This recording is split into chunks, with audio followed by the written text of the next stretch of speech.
يا سيدي جد لي فجودك منتظر للمرتجي لا سيما أهل الفقر ما لي سوى مدحي وحبي من ذخر فهم الأخيرة لي ونعم المدخر بهما رجائي أن عيني قد تقر إذ ما يقابل كل ساع بالأجر يا ربي صل على النبي محمد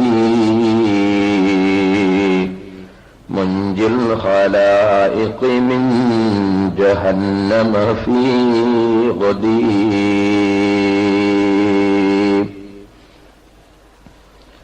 വന്യരായ പണ്ഡിതന്മാരെ, മാന്യ സഹോദരി സഹോദരന്മാരെ, സുഹൃത്തുക്കളെ,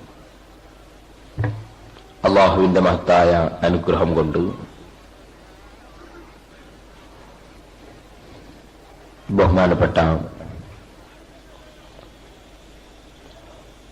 CM വലിയുല്ലാഹി അല്ലാഹു മർഖദഹു തങ്ങളുടെ നാമധേയത്തിൽ അവിടുത്തെ കാൽക്കൽ സ്ഥാപിക്കപ്പെട്ട ഈ മഹത്തായ സ്ഥാപനത്തിൽ ഇൽമിന്റെ മജ്ലിസുകൾ പലപ്പോഴും സംഘടിപ്പിക്കാറുണ്ട്. ദിക്റിന്റെയും ദുആയുടെയും സദസ്സുകൾ സംഘടിപ്പിക്കാറുണ്ട്. കൂട്ടത്തിൽ ഒരു മജ്ലിസായി ഇന്നും ഇനി നാളെ ഇതിനേക്കാൾ വിപുലമായി ഉസ്താദുമാരും സാദാത്തുക്കളുമൊക്കെ പങ്കെടുക്കുന്ന സദസ്സും സംഘടിപ്പിക്കപ്പെടുകയാണ്. അല്ലാഹു നമ്മുടെ മജ്ലിസുകളെല്ലാം അവൻ പൊരുത്തപ്പെട്ട ആഖിറത്തിനു വേണ്ടിയുള്ള മജ്ലിസുകളായി നമ്മിൽ നിന്ന് സ്വീകരിക്കുമാറാകട്ടെ.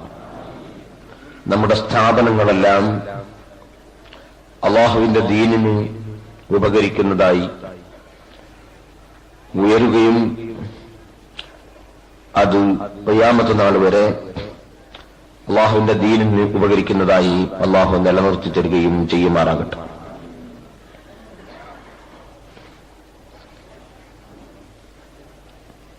ആത്മസംസ്കരണം എന്ന വിഷയത്തെ സംബന്ധിച്ച്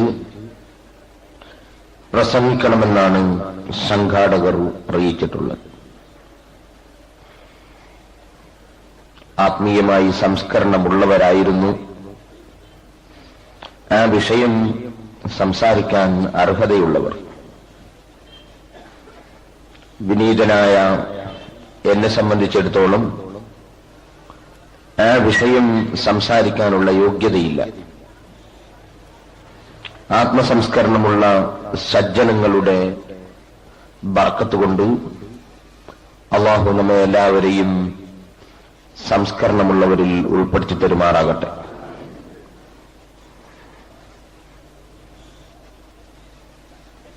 അല്ലാഹു സുബ്ഹാനഹു വ തആല അവന്റെ പരിശുദ്ധ ഖുർആനിൽ ഞാൻ തുടക്കത്തിൽ ഓതിയ സൂറത്തിൽ വസ്സംസി വളുഹാഹ വൽഖമരി ഇദാ തലാഹ വന്നഹാരി ഇദാ ജല്ലാഹ വല്ലൈലി ഇദാ യഗ്ശാഹ വസ്സമാഇ വമാ ബനാഹ വൽഅർളി വമാ തഹാഹ വനഫ്സിൻ വമാ സവ്വാഹ. ഇങ്ങനെ ഒരഞ്ച് എട്ട് സത്യം അല്ലാഹു സത്യം ചെയ്തുകൊണ്ട് പറയുന്നു, ഖദ് അഫ്ലഹ മൻ സക്കാഹ വഖദ് ഖാബ മൻ ദസ്സാഹ. മനുഷ്യന്റെ നഫ്സിനെ, മനുഷ്യന്റെ ആത്മാവിനെ, മനുഷ്യന്റെ ഹൃദയത്തെ, മനുഷ്യന്റെ റൂഹിനെ മനുഷ്യനെ സംസ്കരിച്ചെടുത്ത വ്യക്തി നിശ്ചയം വിജയം കൈവരിച്ചുപോയി. അതിനെ മോശമാക്കിയവൻ, ചീത്തയാക്കിയവൻ പരാജയപ്പെട്ടുപോയി. വിജയം അല്ലാഹു സുബ്ഹാനഹു വ തആല നൽകുന്നത് സംസ്കരണം നേടിയിട്ടുള്ള ആളുകൾക്കാണ്. വുളുവിന്റെ ശേഷം ഒരു ദുആ പ്രത്യേകം സുന്നത്തുണ്ട്. മേൽപോട്ട് കണ്ണും കൈയും ഉയർത്തി ഖിബ്ലയിലേക്ക് തിരിഞ്ഞു നിന്ന് ദുആ ചെയ്യൽ സുന്നത്തുണ്ട്. നമ്മളിൽ ഏകദേശം ആളുകൾക്കും ആ ദുആ അറിയാം. പരീക്ഷയിൽ പാസ്സാകാൻ വേണ്ടി, അതുപോലെ ഉസ്താദിന്റെ അടി കിട്ടാതിരിക്കാൻ വേണ്ടി, അത് മദ്രസയിൽ നിന്നും പള്ളിയിൽ നിന്നുമൊക്കെ പഠിച്ചിട്ടുണ്ട്. ചൊല്ലാൻ വേണ്ടി ദിക്ർ പഠിക്കൽ നമ്മൾ വളരെ കുറവാണ്. ദിക്ർ അധികവും പരീക്ഷയിൽ ജയിക്കാൻ വേണ്ടി പഠിക്കലാണ്. യാതൊരു അഭിപ്രായ വ്യത്യാസവുമില്ലാത്ത ഒരുപാട് ദിക്റുകൾ പരിശുദ്ധ ഖുർആനും ഹദീസും പഠിപ്പിച്ചിട്ടുണ്ടെങ്കിലും ആ ദിക്റൊക്കെ ചൊല്ലാനും ദുആ നടത്താനും നമ്മൾക്കൊക്കെ വലിയ മടിയാണ്. പിന്നെയും ദിക്ർ പറഞ്ഞു തരുന്ന ആരെങ്കിലും ഉണ്ടോ നോക്കിയിട്ട് ഇങ്ങനെ നടക്കലാണ്. ഈ പഠിച്ചൊന്നും ചെല്ലാതെ മദ്രസ മുതലേ പഠിച്ച ഒരുപാട് ദിക്റുകൾ ഉണ്ടായിട്ട് അതൊന്നും ചൊല്ലാതെ ആരെങ്കിലും ദിക്ർ പറഞ്ഞു തരാനുണ്ടോ നോക്കിയിട്ട് ഇങ്ങനെ നടക്കുകയാണ്. നമ്മളുടെയൊക്കെ സ്വഭാവം അങ്ങനെയാണ്. വളരെ പ്രധാനപ്പെട്ട ദിക്ർ ദുആ, അല്ലാഹുമ്മ ജഅൽനി മിനത്ത് തവ്വാബീന വജഅൽനി മിനൽ മുതതഹിരീൻ വജഅൽനി മിൻ ഇബാദികസ് സാലിഹീൻ. അല്ലാഹുമ്മ ജഅൽനി മിനത്ത് തവ്വാബീന വജഅൽനി മിനൽ മുതതഹിരീൻ. അല്ലാഹുവേ, നീ ധാരാളമായി ഖേദിച്ച് മനസ്സുകൊണ്ട് നിന്നിലേക്ക് മടങ്ങുന്ന ആളുകളുടെ കൂട്ടത്തിൽ എന്നെ ഉൾപ്പെടുത്തി തരണം. വജഅൽനി മിനൽ മുതതഹിരീൻ, സംസ്കരണമുള്ള ശുദ്ധീകരണമുള്ള ആളുകളുടെ കൂട്ടത്തിൽ എന്നെയും നീ ഉൾപ്പെടുത്തി തരണം. എല്ലാ വുളുവിന്റെ ശേഷവും പ്രത്യേകം ഖിബ്ലയിലേക്ക് തിരിഞ്ഞു നിന്ന് സുന്നത്തുള്ള ഒരു ദുആ, വളരെ പ്രധാനപ്പെട്ട ഒരു ദുആ.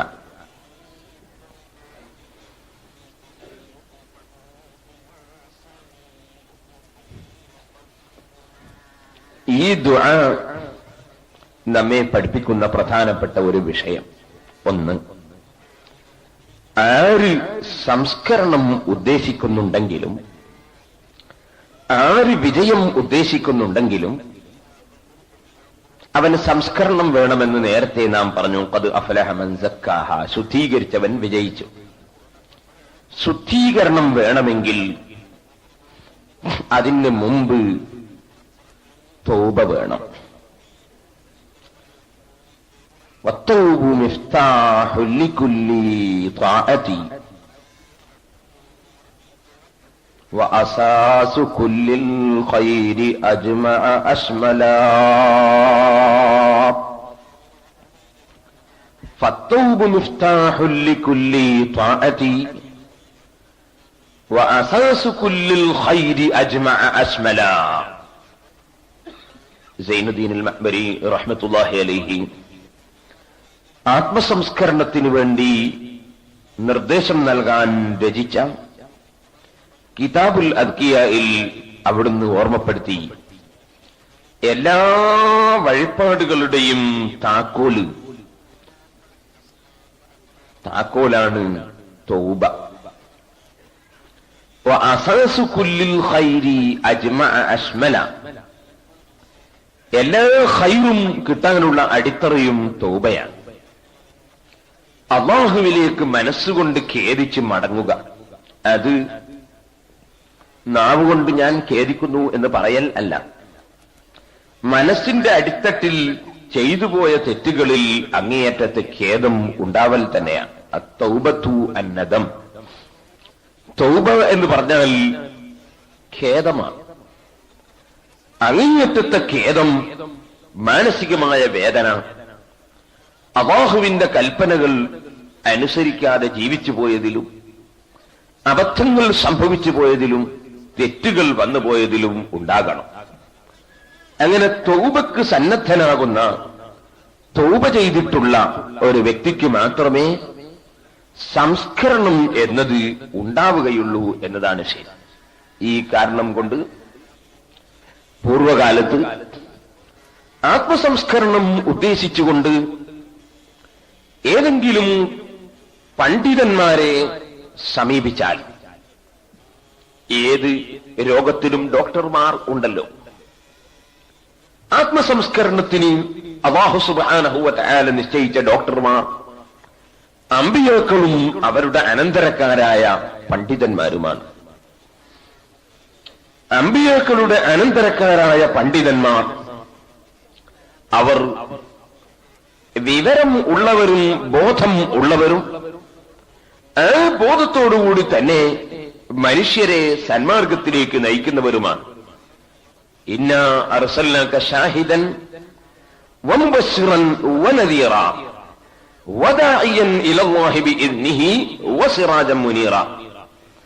അഷ്റഫുൽ ഖൽഖ് സ്വല്ലല്ലാഹു അലൈഹി വസല്ലം തങ്ങളോട് അല്ലാഹു പറഞ്ഞത്, ഇന്നാ അർസൽനാക ഷാഹിദൻ, അങ്ങയെ നാം ഷാഹിദാക്കി അയച്ചു. ആദ്യമായി അങ്ങയെ ഷാഹിദാക്കി. ഷാഹിദ് എന്ന് പറഞ്ഞാൽ സാധാരണ നമ്മൾ സാക്ഷി എന്ന് പറയും. ആരാണ് സാക്ഷിയാവുക? അറിവുള്ള ആള്. അറിവില്ലാത്ത ആൾ അങ്ങനെ സാക്ഷി പറയല്? വിഷയത്തെക്കുറിച്ച് അറിയുന്നവനാണല്ലോ സാക്ഷിയാവുക.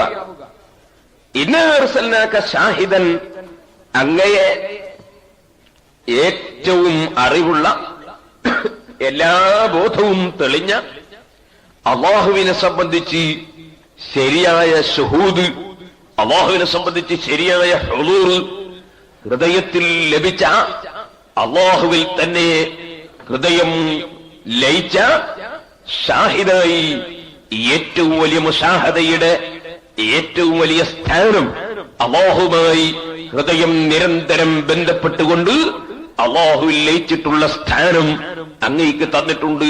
ഇന്നാ അർസൽനാക ഷാഹിദൻ വമുബശ്ശിറ, അങ്ങനെയുള്ള അറിവിൽ ഏറ്റവും മേലെ എത്തുകയും അങ്ങനെ ഉറപ്പായ അറിവ്, ശരിക്ക് നേരെ സാക്ഷിയായിക്കൊണ്ടുള്ള അറിവ്, അല്ലാഹുവിനെ നേരിൽ കണ്ടുകൊണ്ട് തന്നെയുള്ള അറിവ്, ആ അറിവ് കിട്ടിയ നബിയെ അങ്ങയെ ജനങ്ങൾക്ക് സന്തോഷവാർത്ത അറിയിക്കുന്ന, ജനങ്ങളെ അകറ്റിക്കളയാതെ ജനങ്ങളെ അടുപ്പിച്ച് നന്നാക്കുന്ന, തബ്ശീർ നടത്തുന്ന, സന്തോഷവാർത്ത അറിയിക്കുന്ന വ്യക്തിയായും അല്ലാഹു അയച്ചു.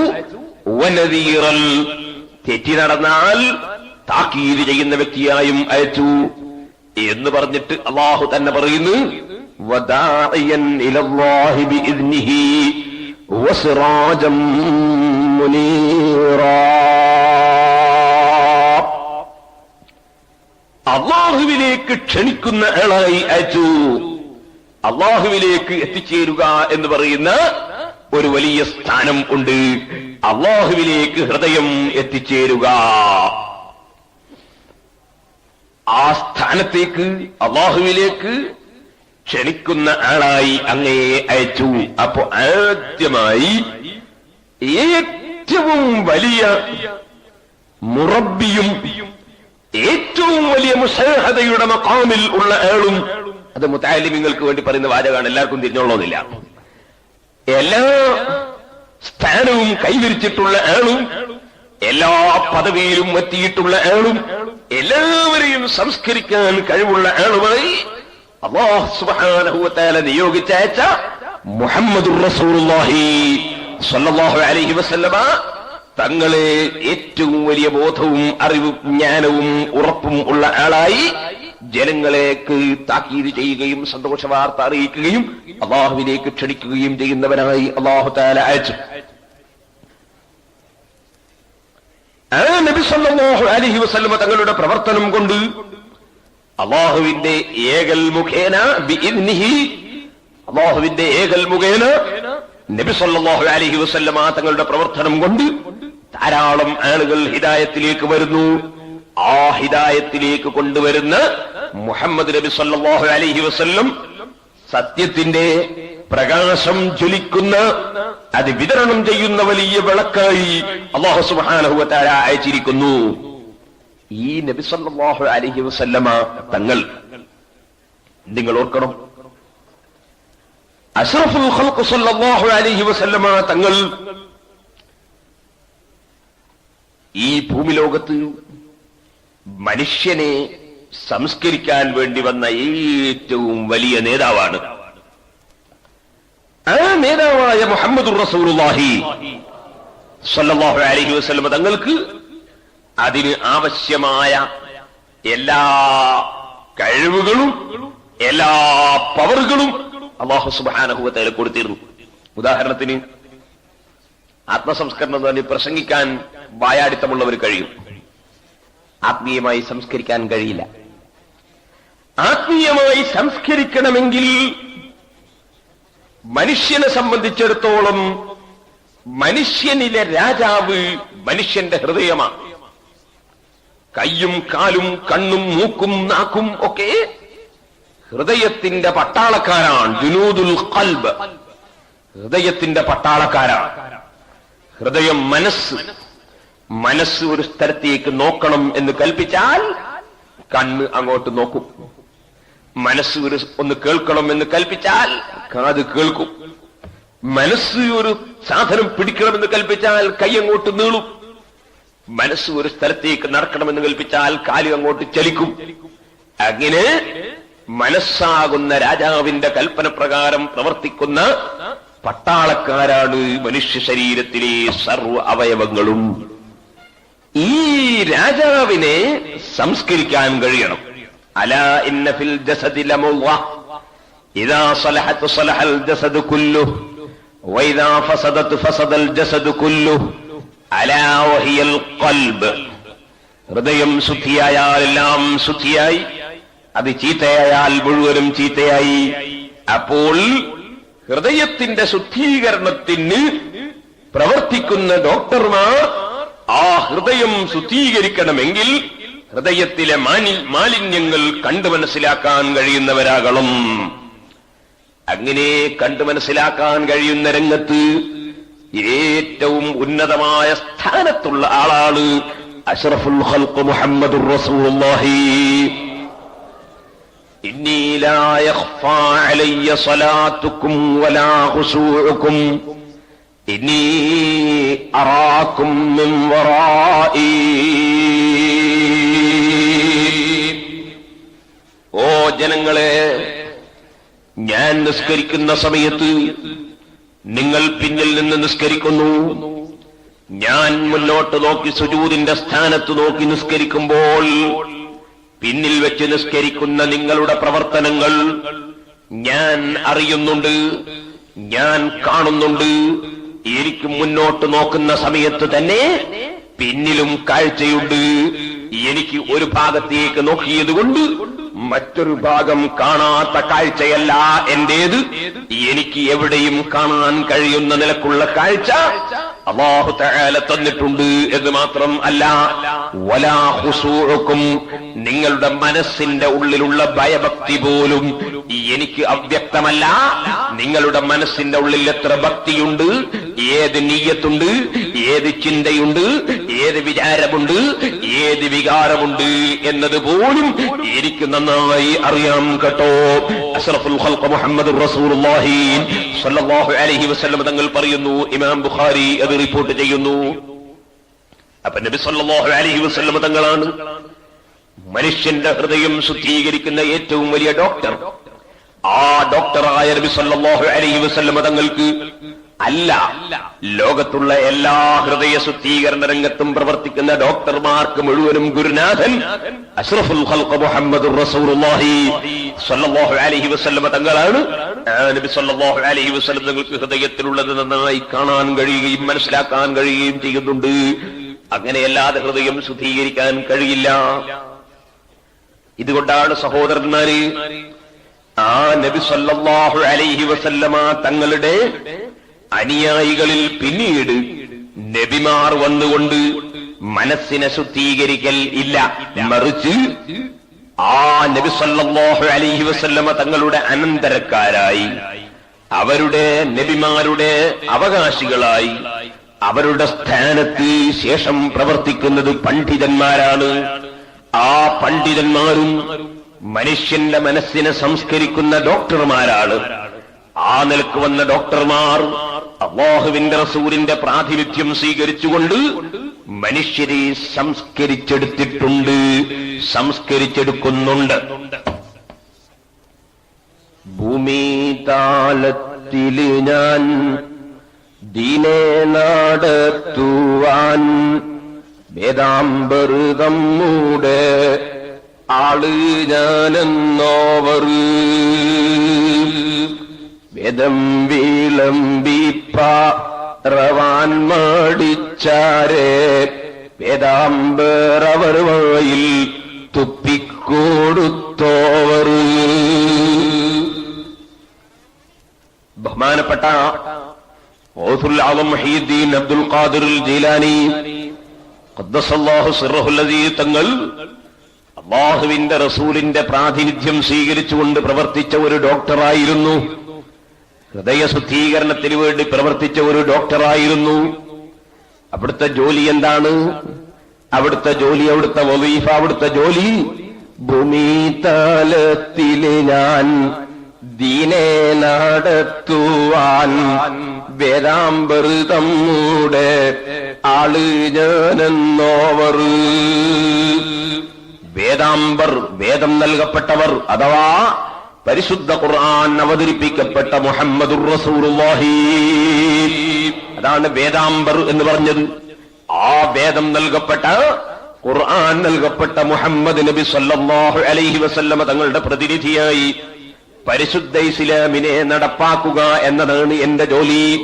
അത് അല്ലാഹുവിന്റെ റസൂലിന്റെ പ്രാതിനിധ്യം സ്വീകരിച്ചുകൊണ്ടാണ്. വഅദ് പറഞ്ഞ് ജനങ്ങളെ സംസ്കരിക്കുക, ഉപദേശം നൽകി ജനങ്ങളെ നന്നാക്കുക, അതിനുവേണ്ടി കഴിയാതെ മടിച്ചു നിന്നപ്പോൾ അതേ നബി സല്ലല്ലാഹു അലൈഹി വസല്ലമ തങ്ങളുടെ സഹാബികൾക്ക് നേരിൽ അല്ലാഹുവിന്റെ റസൂല് ബിരുദം കൊടുത്തിട്ടുണ്ട്. ഫല്യുബല്ലിഗ് ഷാഹിദുൽ ഗായിബ് എന്ന് പറഞ്ഞുകൊണ്ട് ഷാഹിദായ ആളുകൾ, അതേ ഇന്നാ അർസൽനാക ഷാഹിദൻ വമുബശ്ശിറൻ വനദീറാ വദഇയൻ ഇലല്ലാഹി ബിഇദ്നിഹി വസിറാജൻ മുനീറാ. അല്ലാഹുവിങ്കൽ നിന്ന് നേരിൽ തന്നെ ഷാഹിദായി നബി സല്ലല്ലാഹു അലൈഹി വസല്ലമ തങ്ങൾ ഏറ്റവും വലിയ പദവിയിലുള്ളവരാണെങ്കിലും അല്ലാഹുവിന്റെ റസൂല് മുഖേന ഷാഹിദായവരാണ് ബഹുമാനപ്പെട്ട സഹാബികൾ. ആ ഷാഹിദായ സഹാബികൾ ഫല്യുബല്ലിഗ് ഷാഹിദുൽ ഗായിബ, എന്നിലൂടെ നേരിൽ കണ്ട് ദീൻ പഠിച്ചവരും മനസ്സിലാക്കിയവരും സംസ്കരണം എന്നിലൂടെ കിട്ടിയവരുമായ നിങ്ങൾ അതിന് കഴിയാത്തവർക്ക് ദീനെത്തിച്ചു കൊടുക്കണമെന്ന് പറഞ്ഞ് സഹാബത്തിനെ നേരിൽ തന്നെ സംസ്കരണ പ്രവർത്തനത്തിന് ഏൽപ്പിച്ചിട്ടുണ്ട്. എന്നാൽ അതിന്റെ പിന്തലമുറയിലായി വന്ന ബഹുമാനപ്പെട്ട ഗൗസുൽ ആദം മുഹീദ്ദീൻ അബ്ദുൽ ഖാദിർ ജീലാനി ഖദ്ദസല്ലാഹു സിർറഹുൽ അസീസ് തങ്ങൾ ജനങ്ങളെ സംസ്കരിക്കാനുള്ള പ്രവർത്തന രംഗത്തേക്ക് ഇറങ്ങാതെ, ഉപദേശം നൽകാതെ നിൽക്കുന്നത് കാണുമ്പോ നബി സല്ലല്ലാഹു അലൈഹി വസല്ലം തങ്ങൾ പെട്ടെന്ന് അതാ മുന്നിൽ പ്രത്യക്ഷപ്പെടുന്നു. അല്ലാഹുവിന്റെ റസൂല് മുന്നിലെത്തുന്നു. ഇവിടെയൊക്കെ വന്നിട്ടുള്ള ആളുകൾ സുന്നികളായിരിക്കുമെന്ന് ഞാൻ മനസ്സിലാക്കുന്നു. മുമ്പെങ്ങാനും വഫാത്തായി പോയ നബി സല്ലല്ലാഹു അലൈഹി വസല്ലം നൂറ്റാണ്ടുകൾക്ക് ശേഷം മുഹീദ്ദീൻ ശൈഖിന്റെ മുന്നിലെത്തി എന്ന് പറഞ്ഞാൽ എന്താണ് മുസ്ലിയാരെ പറയുന്നത്? അത് വലിയൊരു വിഷയമൊന്നുമല്ല. അത് ശബാബ് വാരികയിലും ഉണ്ട്, മുഹീദ്ദീൻ മാലയിൽ മാത്രമല്ല. ഇസ്രാ മിറാജിന്റെ ദിവസം അമ്പിയാക്കളൊക്കെ മസ്ജിദുൽ അഖ്സയിൽ വന്ന് അല്ലാഹുവിന്റെ റസൂലിനെ തുടർന്ന് നിസ്കരിച്ചു, നബിമാർ വന്ന് പള്ളിയിൽ വന്ന് നിസ്കരിച്ചു എന്ന് ശബാബ് വാരികയിലും ഉണ്ട്. അങ്ങനെ അതുപോലെ തന്നെ ഇതും അങ്ങനെ നബിമാർ ഖബറിന്റെ ഉള്ളിൽ നിന്ന് വന്ന് പള്ളിയിൽ വെച്ച് നിസ്കരിച്ചു എന്ന് ശബാബ് വാരികയിൽ ഉണ്ട്. 997 അതാ റജബ് മാസത്തോടനുബന്ധിച്ച് പുറത്തിറങ്ങിയ ഇസ്രാ മിഅ്റാജും എന്ന ലേഖനത്തിൽ അവർ തന്നെ എഴുതിയതായി കാണാം. ഇമാം മുസ്ലിം റിപ്പോർട്ടിന്റെ ഹദീസിലുണ്ടത് വിഷയം.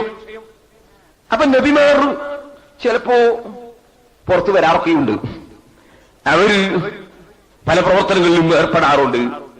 ഇപ്പോൾ നബി സല്ലല്ലാഹു അലൈഹി വസല്ലം തങ്ങൾ പേരക്കുട്ടികളിൽപ്പെട്ട ശിഷ്യനായ ഗൗസുൽ ആദം മുഹീദ്ദീൻ അബ്ദുൽ ഖാദിർ ജീലാനി ഖദ്ദസല്ലാഹു സിർഹുൽ അദീം തങ്ങൾക്ക് പൊരുത്തം കൊടുക്കാൻ വേണ്ടി വന്നതാണ്.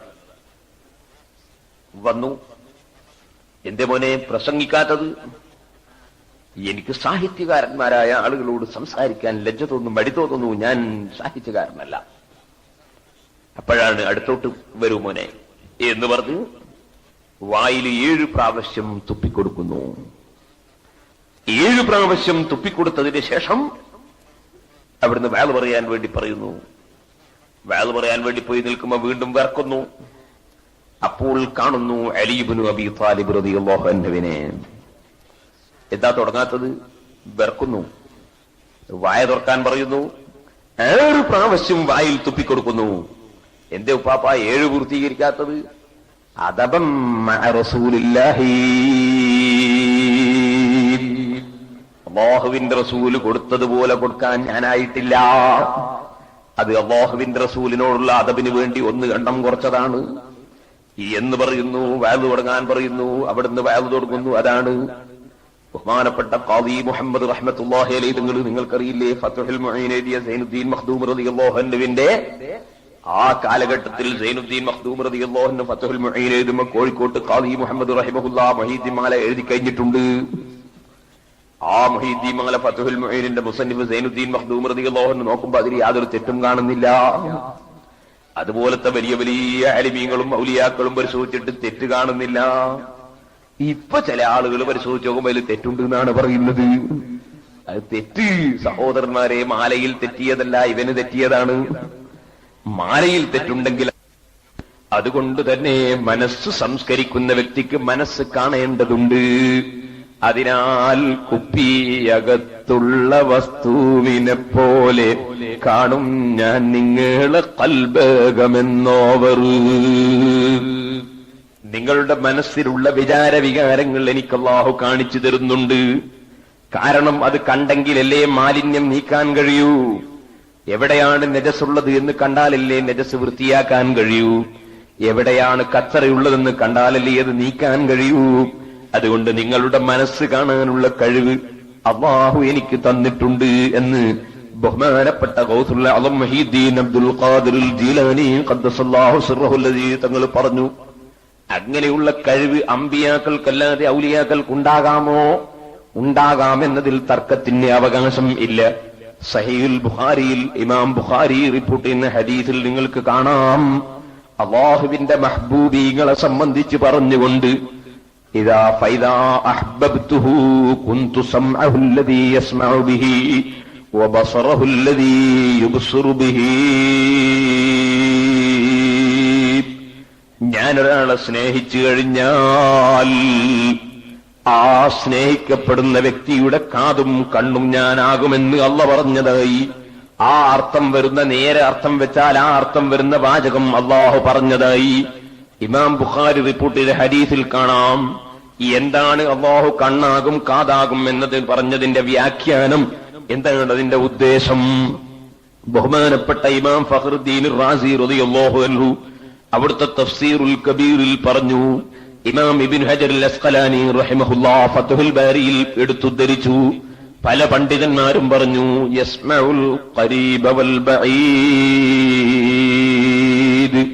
യുബ്സിറുൽ ഖരീബ വൽ ബഈദ്.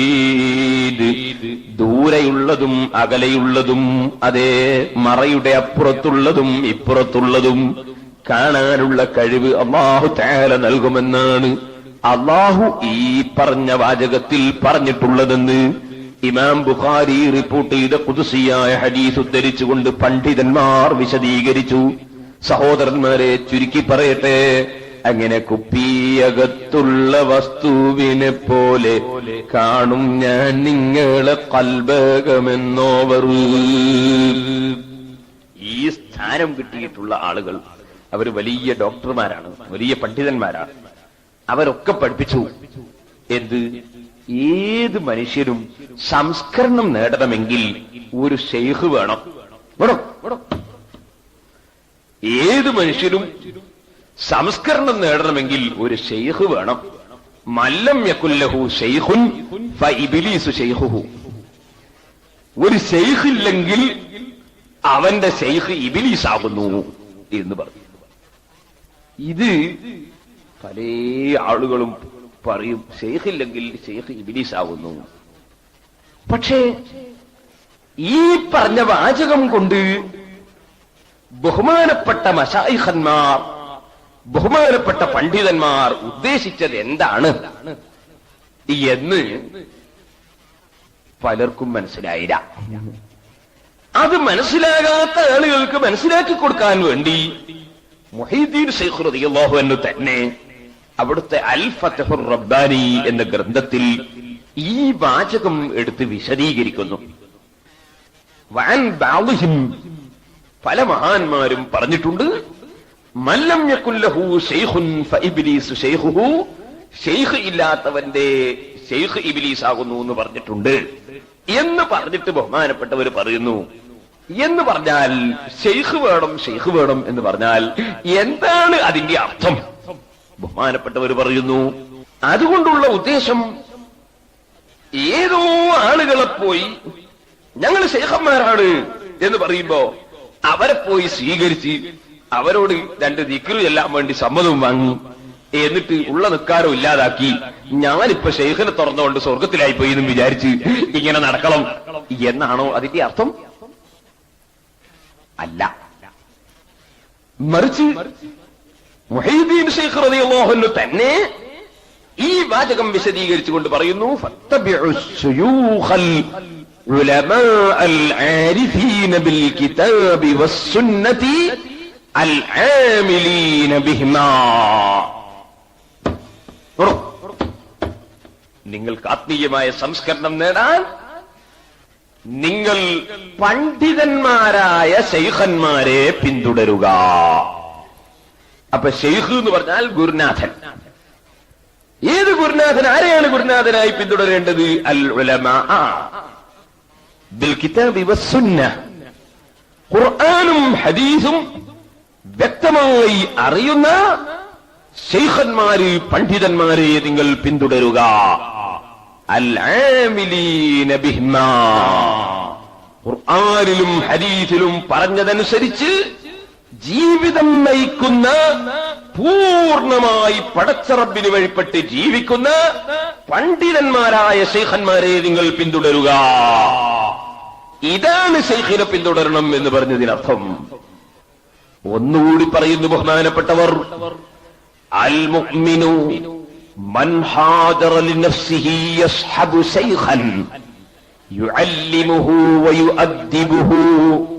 ഒരു സത്യവിശ്വാസിയായ മനുഷ്യൻ, ആ മനുഷ്യൻ അവന്റെ ശരീരത്തിനു വേണ്ടി വർജിക്കേണ്ടതെല്ലാം വർജിച്ചുകൊണ്ട് പുറപ്പെട്ടവനാണ്.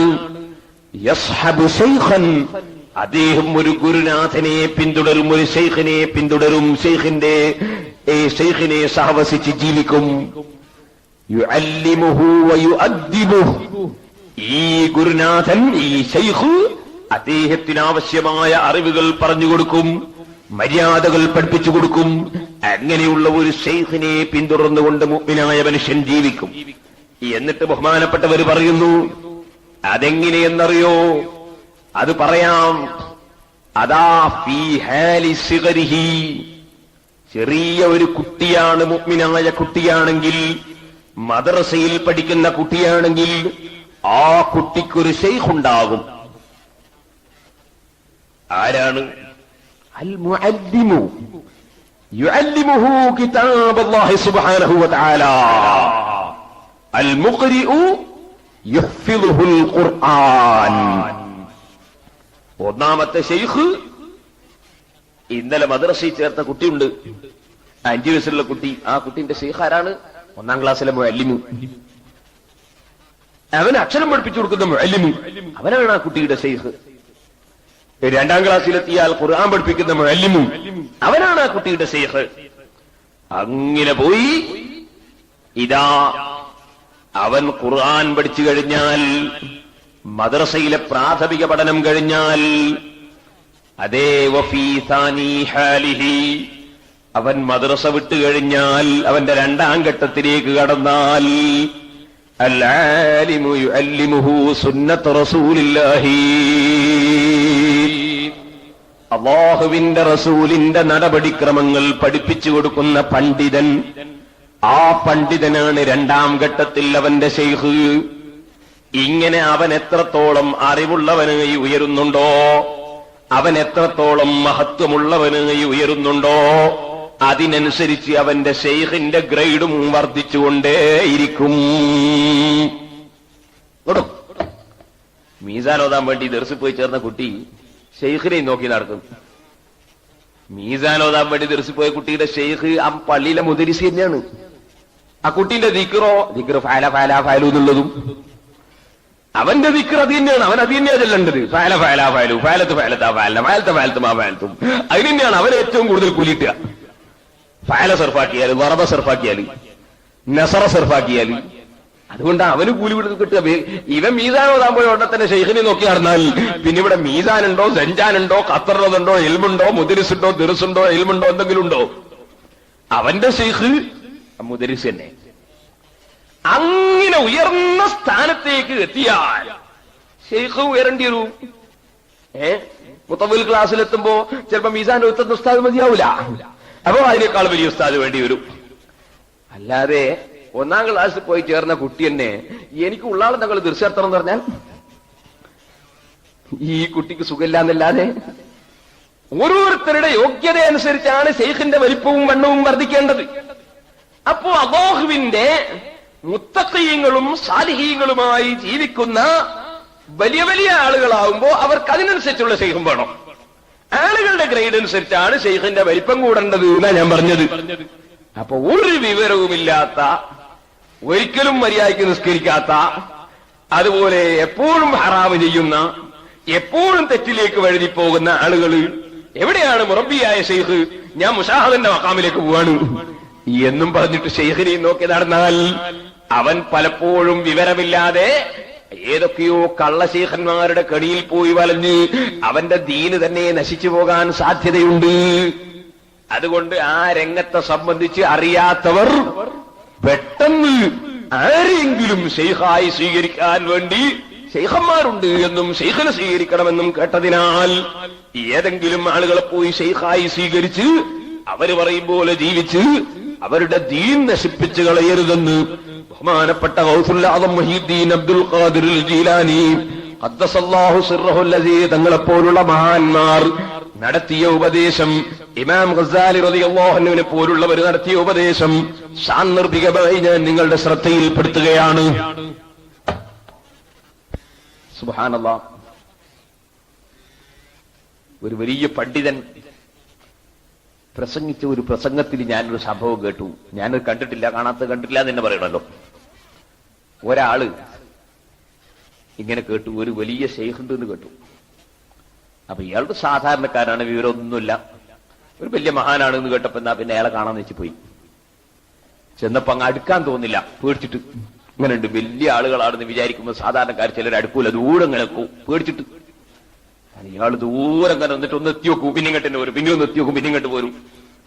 അങ്ങനെ ഒരു എത്തിയൊക്കെപ്പോ ഈ ശൈഖ് എന്ന് പറയപ്പെടുന്ന ആളെന്ത് ചെയ്തു? മൂപ്പർ പുറക്കുള്ള വേറെ ഏതോ ഒരാളോട് അൽ ബസൽ പറഞ്ഞു. മൂപ്പർക്ക് ഉള്ളി കിട്ടണം, അതിന് വേണ്ടി പറഞ്ഞ അൽ ബസൽ, ഉള്ളി കൊണ്ടുവരണം, അതിന് അൽ ബസൽ. ഈ ചെന്ന ആള് മനസ്സിലാക്കി എനിക്ക് ദിക്ർ പറഞ്ഞാന്നായിരിക്കും അത് എന്ന് മനസ്സിലാക്കി. മൂപ്പർ അതും കെട്ടിങ് പോന്നു. മൂപ്പരിങ്ങ് വന്നിട്ട് ചെല്ലാൻ തുടങ്ങി, അൽ ബസൽ അൽ ബസൽ അൽ ബസൽ അൽ ബസൽ അൽ ബസൽ. ഷെയ്ഖ് പറഞ്ഞാൽ ദിക്റാദ് വെച്ച് ചൊല്ലിയതാ മൂപ്പര്, നല്ല നീയത്തോടെ ചൊല്ലിയത്. സാധു മനുഷ്യൻ. കുറെ ദിവസം കഴിയുമ്പോഴേക്ക് ഇയാൾക്ക് സാധാരണ സ്ഥാനവുമാനൊക്കെ പോയി, ഇയാൾക്ക് വലിയ പവർ, ഇയാൾ ഉടനെ ജാപത്ത്, ഇയാൾ തൊട്ടാ രോഗം മാറുന്നു, ഭയങ്കര പവർ. അപ്പോ ഈ ഷെയ്ഖ് എന്ന് പറയപ്പെടുന്ന ആളുണ്ടല്ലോ, മൂപ്പര് കേട്ടു ഒരാളുണ്ട്, ദ്വാരണ വലിയ ജാപത്തുള്ള ഒരാളുണ്ട്, തൊട്ടാ രോഗം മാറുന്ന ഒരാളുണ്ട് എന്ന് കേട്ടപ്പോ ഈ ഷെയ്ഖ് ഇയാളെ കാണാൻ വന്ന്. ഷെയ്ഖൊക്കെ ഒന്ന് കയറിങ്ങി വരുന്നത് കണ്ടപ്പോ ഈ സാധു മനുഷ്യൻ അങ്ങനെ തന്നെ വന്ന് ആലിംഗനം ചെയ്ത് പിടിച്ച് അങ്ങനെ തന്നെ കൊണ്ടുപോയി കിടക്കയിൽ കൊണ്ടുപോയി കിടത്തി ഇരുത്തി. അപ്പൊ ഇയാൾക്ക് മനസ്സിലാവില്ല എന്നെ എന്ത് വകയിലാ ബഹുമാനിക്കുന്നത്. അപ്പൊ ഇയാൾക്ക് തോന്നി എന്തോ ഒരു സംഗതി ഉണ്ട്. എന്താണ് എന്ന് ചോദിച്ചപ്പോ ഒന്നുമില്ല, എനിക്ക് എല്ലാ ബഹുമാനവും കിട്ടിയത് നിങ്ങളുടെ അടുത്ത് നിന്ന് അൽബസൽ എന്നുള്ള ദിക്ർ കേട്ടിട്ട് അത് ചെല്ലാൻ തുടങ്ങിയപ്പോഴാണ്. അപ്പോ ഇയാൾക്ക് തോന്നി ഇതെന്തോ ഒന്ന് പറ്റിയിട്ടുണ്ട് സംഭവം. എന്നോട് പറഞ്ഞു ഇനി ആ ദിക്ർ ചെല്ലണ്ട, ഇനി വേറൊരു ദിക്ർ പറഞ്ഞു തരാന്ന് പറഞ്ഞിട്ട് ഹദീസിൽ വന്നൊരു ദിക്ർ പറഞ്ഞു കൊടുത്ത്. അങ്ങനെ ഇതുവരെ എല്ലിയെ പറ്റിയൊന്നും പറഞ്ഞില്ല. ഇനിയും കൂട്ടുങ്ങൾ ഈ ദിക്ർ ഇല്ല, അവര് ദിക്ർ പറഞ്ഞു കൊടുത്തു. ഇറങ്ങിങ്ങ് വന്ന് അള്ളാഹുവിനോട് പാതിരാ സമയത്ത് ഇരുന്നിങ്ങനെ ദ്വാരുന്നു, പഠിച്ചവനെ ഞാൻ എത്രയോ കാലമായി അള്ളാഹുന്ന് ദിക്ർ ചെല്ലുന്നു, എന്നിട്ടോ ഞാൻ ഇയാളെ പവറൊന്നും എത്തിയില്ല, അയാള് അൽബസൽ എന്ന് ചൊല്ലിയിട്ട് വലിയ സ്ഥാനത്തെത്തി. ഇതെന്തൊരു സങ്കടമായി, ഇതെന്താ ഇതിന്റെ കാരണം? ഈ എന്നിങ്ങനെ ദ്വാ ചെയ്യുമ്പോ അപ്പുറത്തുനിന്ന് ഇങ്ങനെ കേൾക്കുകയാണൊരു ശബ്ദം, അൽബസൽ അൽബസൽ ഇലല്ലാഹി വസൽ അല്ലാഹു അല്ലാഹു ലം യസിൽ ഇലല്ലാഹ്. അദ്ദേഹം ചൊല്ലിയ അൽബസൽ അൽബസൽ എന്ന ദിക്ർ സംഗതി അത് ദിക്റല്ലെങ്കിലും അദ്ദേഹം ഈ ഒരു വ്യക്തി അല്ലാഹ് ബഹുമാനിച്ച വ്യക്തിയാണെന്ന് മനസ്സിലാക്കി ആ ബഹുമാനവും അതവും പാലിച്ച് പറഞ്ഞു വന്നതാണ്. അതുകൊണ്ട് അദ്ദേഹത്തിന്റെ മനസ്സിന്റെ അടിത്തട്ടിൽ അല്ലാഹ് ബഹുമാനിച്ച വ്യക്തി എന്ന നിലക്കുള്ള ബഹുമാനത്തിന്റെ പേരിലാണ് അദ്ദേഹം അത് ചൊല്ലിയത്. അങ്ങേയറ്റത്തെ ഇഖ്ലാസോടെയാണ് അത്. ഇലല്ലാഹി വസൽ, അത് അല്ലാഹുവിലേക്ക് എത്തിച്ചേർന്നിട്ടുണ്ട്. നിങ്ങൾ അല്ലാഹ് അല്ലാഹ് കുറെ ദിവസമായി ചൊല്ലുന്നു, പക്ഷേ അല്ലാഹു അല്ലാഹു ലം യസിൽ ഇലല്ലാഹ്. ഓരോ അല്ലാഹു ചൊല്ലുന്ന സമയത്തും എന്റെ ആട്ടം എങ്ങനെയുണ്ട്, എന്റെ കയറ്റുതിരിക്കൽ എങ്ങനെയുണ്ട്, ആളുകൾ എന്റെ ദിക്റിനെ കുറിച്ച് എന്ത് മനസ്സിലാക്കുന്നുണ്ട്, ഇങ്ങനത്തെ പല ചിന്തയും കൽബിൽ വന്നിട്ട് നീ ചൊല്ലിയ അല്ലാഹു എന്ന ദിക്ർ പടച്ച റബ്ബിലേക്ക് എത്തിച്ചേർന്നിട്ടില്ല. ലൻ യനാലല്ലാഹ ലുഹൂമുഹാ വലാ ദിമാഉഹാ വലാകിൻ യനാലുഹു തഖ്വാ മിൻകും. ഓ ജനങ്ങളെ, ഉദ്ഹിയ്യത്ത് അറുക്കുന്ന സമയത്തും ഹദിയറുക്കുന്ന സമയത്തും നിങ്ങൾ അറുക്കുന്ന മൃഗങ്ങളുടെ രക്തങ്ങളോ അതിന്റെ മാംസങ്ങളോ അല്ലാഹുവിലേക്ക് എത്തുന്നില്ല, നിങ്ങളെ മനസ്സിലുള്ള തഖ്വയാണ് എത്തുന്നതെന്ന് ഖുർആൻ പറഞ്ഞില്ലേ? അത്തഖ്വാ ഹാഹുനാ അത്തഖ്വാ ഹാഹുനാ അത്തഖ്വാ ഹാഹുനാ. തഖ്വ ഇവിടെയാണ്, തഖ്വ ഇവിടെയാണ്, തഖ്വ ഇവിടെയാണ്. മനുഷ്യന്റെ മനസ്സ് അല്ലാഹുവിന്റെ പൊരുത്തം മാത്രം ലക്ഷ്യം വെച്ച് അല്ലാഹു ആദരിച്ചവരെ ആദരിക്കുക, അല്ലാഹു സ്നേഹിച്ചവരെ സ്നേഹിക്കുക, അല്ലാഹു അംഗീകരിച്ചതിനെ അംഗീകരിക്കുക, അല്ലാഹു നിസ്സാരപ്പെടുത്തിയതിനെ നിസ്സാരപ്പെടുത്തുക എന്ന നിലക്ക് റബ്ബിലേക്ക് തിരിഞ്ഞ മനസ്സാണെങ്കിൽ, ആ മനസ്സുണ്ടെങ്കിലേ കാര്യം നേടാൻ കഴിയുന്നുള്ളൂ. ഇന്നമാ യതഖബ്ബലുല്ലാഹു മിനൽ മുത്തഖീൻ. തഖ്വയുള്ളവരിൽ നിന്നല്ലാതെ അല്ലാഹു സ്വീകരിക്കുന്നില്ല. ഖൽബിന്റെ ശുദ്ധീകരണം അത് നിയ്യത്തുകളിൽ നിന്നാകുന്നതിലൂടെ മാത്രമാണ്. അത് നിയ്യത്ത് നന്നാക്കി മനുഷ്യൻ സംസ്കരണത്തിലേക്ക് ഇറങ്ങണം എന്ന് ഉദ്ദേശിക്കുന്നവർ ആവശ്യമുള്ള നിർദ്ദേശം നൽകാൻ വേണ്ടി ഒരു പണ്ഡിതനെ പിന്തുടരണം. ആ പണ്ഡിതൻ ഈ പിന്തുടരുന്ന വ്യക്തിയുടെ ഗ്രേഡ് അനുസരിച്ച് മഹത്വമുള്ള കൂടുതൽ അറിവുള്ള ആളായിരിക്കണം. അതാണ് നിന്നെക്കാൾ അറിവുള്ള മറ്റൊരു വ്യക്തിയെ നീ പിന്തുടരുക. ഇങ്ങനെ പിന്തുടർന്നുകൊണ്ട് നീ ഒരു വഴിയിലൂടെ യാത്ര പോയാൽ, അഥവാ അല്ലാഹുവിലേക്ക് എത്തിച്ചേരാനുള്ള വഴിയിലൂടെ യാത്ര ചെയ്താൽ, മൻ സലക തരീഖൻ യൽതമിസു ഫീഹി ഇൽമൻ സഹലല്ലാഹു ലഹു ബിഹി തരീഖൻ ഇലൽ ജന്ന. സ്വർഗത്തിലേക്കുള്ള വഴി സുലൂക്കിലെ, അതേ സുലൂക്ക് എന്ന് ബഹുമാനപ്പെട്ട സൂഫിയാക്കൾ പറയും. ഔലിയാഇന്റെ വഴിയിലേക്ക്, ഉറപ്പ് കിട്ടാനുള്ള വഴിയിലേക്ക്, ആ വഴിയിലേക്ക് ഒരാൾ കടന്നാൽ സഹലല്ലാഹു ലഹു ബിഹി തരീഖൻ ഇലൽ ജന്ന. ഇമാം മുസ്ലിം റിപ്പോർട്ട് ചെയ്യുന്ന ഹദീസിൽ നബി സല്ലല്ലാഹു അലൈഹി വസല്ലം നിങ്ങൾ പറഞ്ഞു, സ്വർഗത്തിലേക്കുള്ള വഴി അവന് എളുപ്പമായി പോയി. ഒരു വഴിയിലൂടെ പോകുമ്പോ ആ വഴി പരിചയമുള്ളവര് വേണ്ടേ? ആ പരിചയമുള്ളവരാണ് പണ്ഡിതന്മാർ. അപ്പൊ വലിയ വലിയ വഴിയിലൂടെ വലിയ വലിയ സ്ഥാനത്തേക്ക് യാത്ര ചെയ്യുമ്പോ വലിയ വലിയ സ്ഥാനങ്ങളിൽ പൂർവകാലത്ത് പോയി തിരിച്ചു വന്ന ആ ഭാഗം പരിചയമുള്ളവർ വേണം. അതാണ് വലിയവർക്ക് വലിയ ശൈഖ് വേണമെന്ന് പറഞ്ഞത്. അതിപ്പോൾ വിശദീകരിക്കാനുള്ള സന്ദർഭമല്ല. ഒറ്റവാക്കിൽ പറയുന്നു, വളരെ അറിവ് കുറഞ്ഞ ആളുകൾ മുറബ്ബിയായ ശൈഖ് വേണമെന്ന് പറഞ്ഞ് ആരുടെയൊക്കെയോ പിന്നാലെ നടന്ന് ദീൻ ഫസാദാക്കുന്ന രംഗങ്ങൾ പല സ്ഥലത്തും കാണുന്നുണ്ട്. അതിൽ കുടുങ്ങിപ്പോകരുതെന്ന് മാത്രം ഈ സമയത്ത് ഉണർത്തുന്നു. ബഹുമാനപ്പെട്ട ഗൗസുൽ ആദം മുഹയ്യിദ്ദീൻ അബ്ദുൽ ഖാദിർ ജീലാനി ഖദ്ദസല്ലാഹു സിർറഹുൽ അസീസ് തങ്ങൾ അവിടുത്തെ അൽ ഫത്ഹുർ റബ്ബാനിയിൽ തന്നെ പറയുന്നു, മോനെ, എല്ലാ ഖൈറുമുള്ളത് ശരീഅത്തിന്റെ നിയമങ്ങളെ പിന്തുടർന്ന് ജീവിക്കുന്നതിലാണ്.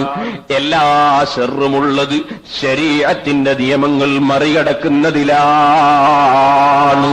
വതരീഖു കുല്ലി മശായിഖിൻ ഖദ് ഖീദത് ബികിതാബി റബ്ബി വൽ ഹദീസ് തഅസ്സുലാ ഇദ് ലാ ദലീല അലാ ത്വരീഖി ലില്ലാഹ് إلا متابعة الرسول المكملا في حاله وفعله ومقاله فتتبعا وتابعا لا تعدلا. ലോകത്തുള്ള എല്ലാ ശൈഖന്മാരെ വഴികളും എല്ലാ ശൈഖന്മാര് പഠിപ്പിച്ച മാർഗങ്ങളും അത് ഖുർആനിനെ പിന്തുടരൽ തന്നെ, ഹദീസിനെ സ്വീകരിക്കൽ തന്നെ, അതനുസരിച്ച് പണ്ഡിതന്മാര് പഠിപ്പിച്ച ആശയത്തിൽ മുന്നോട്ട് നീങ്ങൽ തന്നെ. ചില ആളുകളുണ്ട് മഖ്ബറെ പോയി ഇങ്ങനെ കുത്തിരിക്കും, നിൽക്കൂല. നിസ്കരിക്കാതെ മഖ്ബറെ പോയിരുന്നാല് ഔലിയാക്കൾക്ക് വലിയ സ്നേഹാണ് എന്നാണോ ഈ നമുക്ക് വിചാരിക്കുന്നത്? നമുക്ക് പറഞ്ഞാൽ ഞാൻ ചീത്താർത്തി എന്ന് പറയണ്ട, വിഡ്ഢിന്ന അതിന്റെ അർത്ഥം. വിവരമില്ലാത്ത ഈ വിഡ്ഢി മനസ്സിലാക്കുന്നത് മഖ്ബറിൽ പോയിരുന്നാൽ നിസ്കരിച്ചില്ലെങ്കിൽ സലാമത്തായി പോകുന്ന. സുബ്ഹാനല്ലാഹ്. ബഹുമാനപ്പെട്ട ഇബ്നു ഹജർ അൽ ഹൈതമി റളിയല്ലാഹു അൻഹു അവിടുത്തെ അൽ ജൗഹറുൽ മുനല്ലം എന്ന് പറയുന്ന കിതാബ്, ആ കിതാബ് രചിച്ചത് തന്നെ അഷ്റഫുൽ ഖൽഖ് മുഹമ്മദുർ റസൂലുള്ളാഹി സ്വല്ലല്ലാഹു അലൈഹി വസല്ലമ തങ്ങളുടെ സിയാറത്തിന്റെ തെളിവും മഹത്വവും പറയാൻ, അതുപോലെ അല്ലാഹുവിന്റെ റസൂലിനെ അടയാളനാക്കി പ്രാർത്ഥിക്കുന്നതിന്റെ തെളിവ് പറയാൻ, റസൂലുള്ളാഹിനെ വിളിച്ച് സഹായം ചോദിക്കുന്നതിന്റെ തെളിവ് പറയാൻ, അതിനുവേണ്ടി തന്നെ രചിച്ച ഗ്രന്ഥമായ അൽ ജൗഹറുൽ മുനല്ലം. ആ ഗ്രന്ഥത്തിൽ ഇബ്നു ഹജർ തങ്ങൾ ഒരു സ്ഥലത്ത് പറഞ്ഞു, മോനെ, അഷ്റഫുൽ ഖൽഖ് മുഹമ്മദുർ റസൂലുള്ളാഹി സ്വല്ലല്ലാഹു അലൈഹി വസല്ലമ തങ്ങളുടെ സിയാറത്തിന് വേണ്ടി പോകാൻ ഒരുങ്ങുന്ന നീ യാത്രക്കിടയിൽ എങ്ങനെയാണ് നിസ്കരിക്കേണ്ടത് എന്ന് ആദ്യം പഠിച്ചിരിക്കണം. സിയാറത്തിനിറങ്ങുന്ന നീ യാത്ര പോകുന്ന സമയത്ത് ഖിബില എങ്ങനെയാണ് മനസ്സിലാക്കുക എന്ന് പഠിച്ചിരിക്കണം. വെള്ളം കിട്ടിയില്ലെങ്കിൽ എങ്ങനെയാണ് തയമ്മം ചെയ്യുക എന്ന് പഠിച്ചിരിക്കണം. പോരാ, ഖസ്റും ജമ്മുമാക്കുന്ന മസ്അല പഠിച്ചു വെക്കണം. അങ്ങനെ ആവശ്യമായ യാത്രയിൽ ആവശ്യമായ അറിവുകൾ നേടിയിട്ടല്ലാതെ നീ അല്ലാഹുവിന്റെ റസൂലിന്റെ സിയാറത്തിന് വേണ്ടി ഇറങ്ങണ്ട. ഒരു സിയാറത്തിനും നീ ഇറങ്ങണ്ട. കാരണം ബഹുമാനപ്പെട്ടവർ അതിങ്ങനെ വിശദീകരിച്ചിട്ട് പറയുന്നു, നിസ്കാരം എന്ന് പറയുന്നത് നിർബന്ധമായ ഇബാദത്താണ്. സിയാറത്ത് സുന്നത്തായ വലിയ ഒരു സൽക്കർമ്മമാണ്. ചില ആളുകളുണ്ട്, ഞാനിപ്പറഞ്ഞ അതേ ഭാഷയിൽ ബഹുമാനപ്പെട്ട ഇബ്നു ഹജർ തങ്ങൾ പറയുന്നു, ചില ആളുകളുണ്ട് വിവരമില്ലാത്തവർ, അവര് സിയാറത്തിന് വളരെ ജോറാണ്, മഖ്ബറയിലെത്താൻ വലിയ ഉഷാറാണ്. പക്ഷേ നിർബന്ധമായ നിസ്കാരം കളാക്കുന്നതിനും വുജൂബായ വിഷയങ്ങൾ കൈയൊഴിക്കുന്നതിനും അവർക്ക് യാതൊരു വിഷമവും തോന്നുന്നില്ല. അത് വളരെ ഗൗരവത്തോടെ പറഞ്ഞിട്ട് ബഹുമാനപ്പെട്ട ഇബ്നു ഹജർ തങ്ങൾ പറയുന്ന, മോനെ, 1,00,000 സുന്നത്തെടുത്താൽ അതുകൊണ്ട് ഒരു നിർബന്ധത്തിന്റെ സ്ഥാനത്തെത്തുകയില്ല, ഒരു ഫർളിന്റെ സ്ഥാനത്തെത്തുകയില്ല. അതുകൊണ്ട് നീ ഉറച്ച സിയാറത്തിനും പോയിട്ട് നിന്റെ നിസ്കാരം ഖളാക്കല്ല. ഇബ്നു ഹജറുൽ ഹൈതമി റളിയല്ലാഹു അൻഹു സിയാറത്തിന്റെ തെളിവ് പറയാൻ തന്നെ രചിച്ച ഗ്രന്ഥത്തിൽ പടച്ച റബ്ബിന്റെ അടുക്കലെത്തുമ്പോ പണ്ഡിതന്മാരോട് സാധാരണക്കാരുടെ വിഷയങ്ങളെ സംബന്ധിച്ച് ചോദിക്കുമ്പോ, റബ്ബേ ഞങ്ങളെ ഉത്തരവാദിത്വം നിർവഹിച്ചിട്ടുണ്ടെന്ന് റബ്ബിന്റെ മുമ്പിൽ അവർക്ക് മറുപടി പറയണമെങ്കിൽ വിഷയം തുറന്നു പറയാതെ നിവൃത്തിയില്ലല്ലോ. ഇബ്നു ഹജർ റഹ്മത്തുള്ളാഹി അലൈഹി വിശദമായി ആ കാര്യം രേഖപ്പെടുത്തുന്നു. മുഅ്മിനായ മനുഷ്യൻ ഓതുന്നു അൽഹംദുലില്ലാഹ്, സർവസ്തുതിയും അല്ലാഹുവിനാണെന്ന് പറയുന്നു. പറഞ്ഞ ഉടനെ തന്നെ അവൻ പറയുന്നു മുഹമ്മദുർ റസൂലുള്ളാഹ്, മുഹമ്മദ് നബി അല്ലാഹുവിന്റെ റസൂലാണ്. മുഹമ്മദ് എന്ന വാക്കിന്റെ അർത്ഥം എന്താണ് സുഹൃത്തേ? മുഹമ്മദ് എന്ന വാക്കിന്റെ അർത്ഥം തന്നെ സ്തുതിക്കപ്പെടുന്ന ആള്. മഹ്മൂദ് എന്ന വാക്കിന്റെ അർത്ഥം തന്നെ സ്തുതിക്കപ്പെടുന്ന ആള്. അൽഹംദുലില്ലാഹി, സ്തുതി മുഴുവനും അല്ലാഹുവിനാണെന്ന് പറഞ്ഞ മനുഷ്യൻ റസൂലുള്ളാഹിക്ക് പേര് പറയുന്നത് തന്നെ സ്തുതിക്കപ്പെടുന്ന ആള് എന്നാണ്. സ്തുതി മുഴുവനും അല്ലാഹുക്കാണ്, പിന്നെ റസൂലുള്ളാഹി എങ്ങനെ സ്തുതിക്കപ്പെടുന്ന ആളായത്? ഇത് തമ്മിൽ വൈരുദ്ധ്യമുണ്ടോ? വൈരുദ്ധ്യമില്ല. അൽഹംദുലില്ലാഹ്, സർവസ്തുതിയും അല്ലാഹുവിനാണെന്ന് പറഞ്ഞാൽ എല്ലാ സ്തുതികളുടെയും ഉടമസ്ഥൻ അല്ലാഹുവാണ്, അധികാരസ്ഥൻ അല്ലാഹുവാണ്.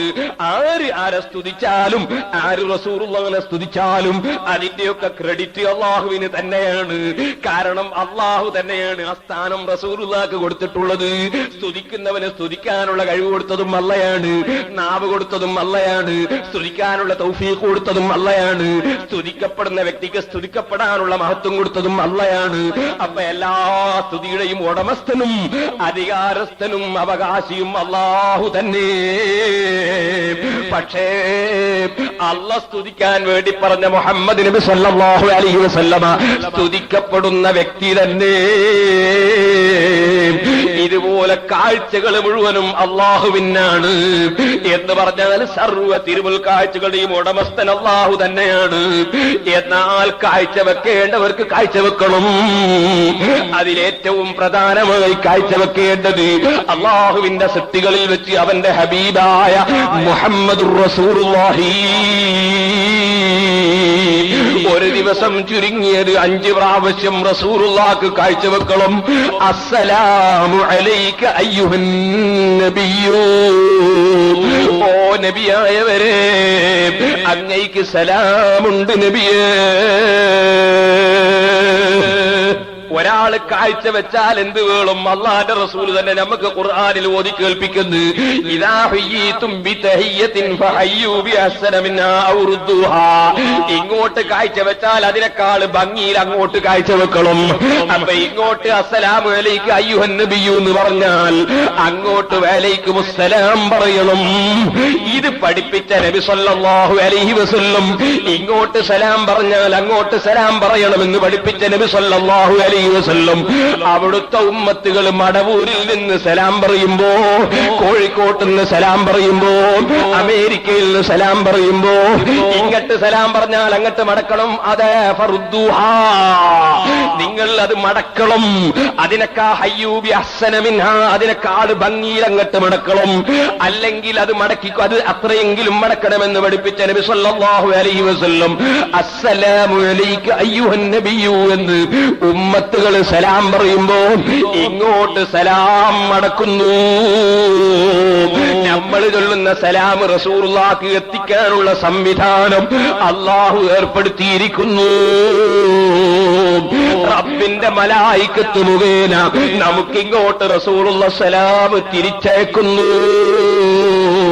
അത് റസൂലുള്ളാഹിന്റെ ഖബർ ശരീഫിനടുക്കൽ പോയി സലാം ചൊല്ലുന്നവന് മാത്രമല്ല, ലോകത്തിന്റെ ഏത് മുക്കുമൂലകളിൽ നിന്ന് സലാം പറയുന്നവനും അല്ലാഹുവിന്റെ റസൂൽ സലാം മടക്കുമെന്ന് സഹീഹായ ഹദീസ് കൊണ്ട് തെളിഞ്ഞിട്ടുണ്ടെന്ന് ഇബ്നു ഹജറുൽ ഹൈതമി തങ്ങൾ അവിടുത്തെ അൽ ജൗഹറുൽ മുനവ്വം എന്ന ഗ്രന്ഥത്തിൽ തെളിവുദ്ധരിച്ചുകൊണ്ട് വിശദീകരിക്കുന്നു. ഇനി പറയട്ടെ മുസ്ലിമേ, നീ മടവൂര് മക്ബറയിൽ പോകുന്നവനാണോ? നീ മമ്പറത്ത് പോകുന്നവനാണോ? നീ അജ്മീറിൽ പോകുന്നവനാണോ? എല്ലാ ശൈഖന്മാരുടെയും ശൈഖായ, എല്ലാ പണ്ഡിതന്മാരുടെയും പണ്ഡിതനായ, എല്ലാ തങ്ങന്മാരുടെയും മുപ്പാപ്പയായ, എല്ലാ നേതാക്കളുടെയും നേതാവായ അഷ്റഫുൽ ഖൽഖ് സല്ലല്ലാഹു അലൈഹി വസല്ലമ തങ്ങളെ ഒളുവെടുത്ത് ഔറത്ത് മറച്ച് ശുദ്ധിയോടെ ബുദ്ധിയോടെ ഖിബിലയിലേക്ക് തിരിഞ്ഞു നിന്ന് തക്ബീർ കൊണ്ട് തുടങ്ങിയിട്ട് അവസാനം ആ ഹബീബായ റസൂലുള്ളാഹിന്റെ നിസ്കാരത്തിൽ അസ്സലാമു അലൈക അയ്യുഹൻ നബിയ്യു എന്ന് ഒരു ദിവസം 5 നേരം പറഞ്ഞ നേരത്ത് സലാം പറയണമെന്ന് അല്ലാഹു കൽപ്പിക്കുമ്പോൾ, നബിതങ്ങൾ കൽപ്പിക്കുമ്പോൾ ആ റസൂലുള്ളാഹിക്ക് അഭിവാദ്യം അർപ്പിക്കാതെ സലാം പറയാതെ നീ ഔലിയാക്കളെ മഖബറയിൽ ചെന്നാൽ, സാലിഹീങ്ങളെ സമീപത്ത് ചെന്നാൽ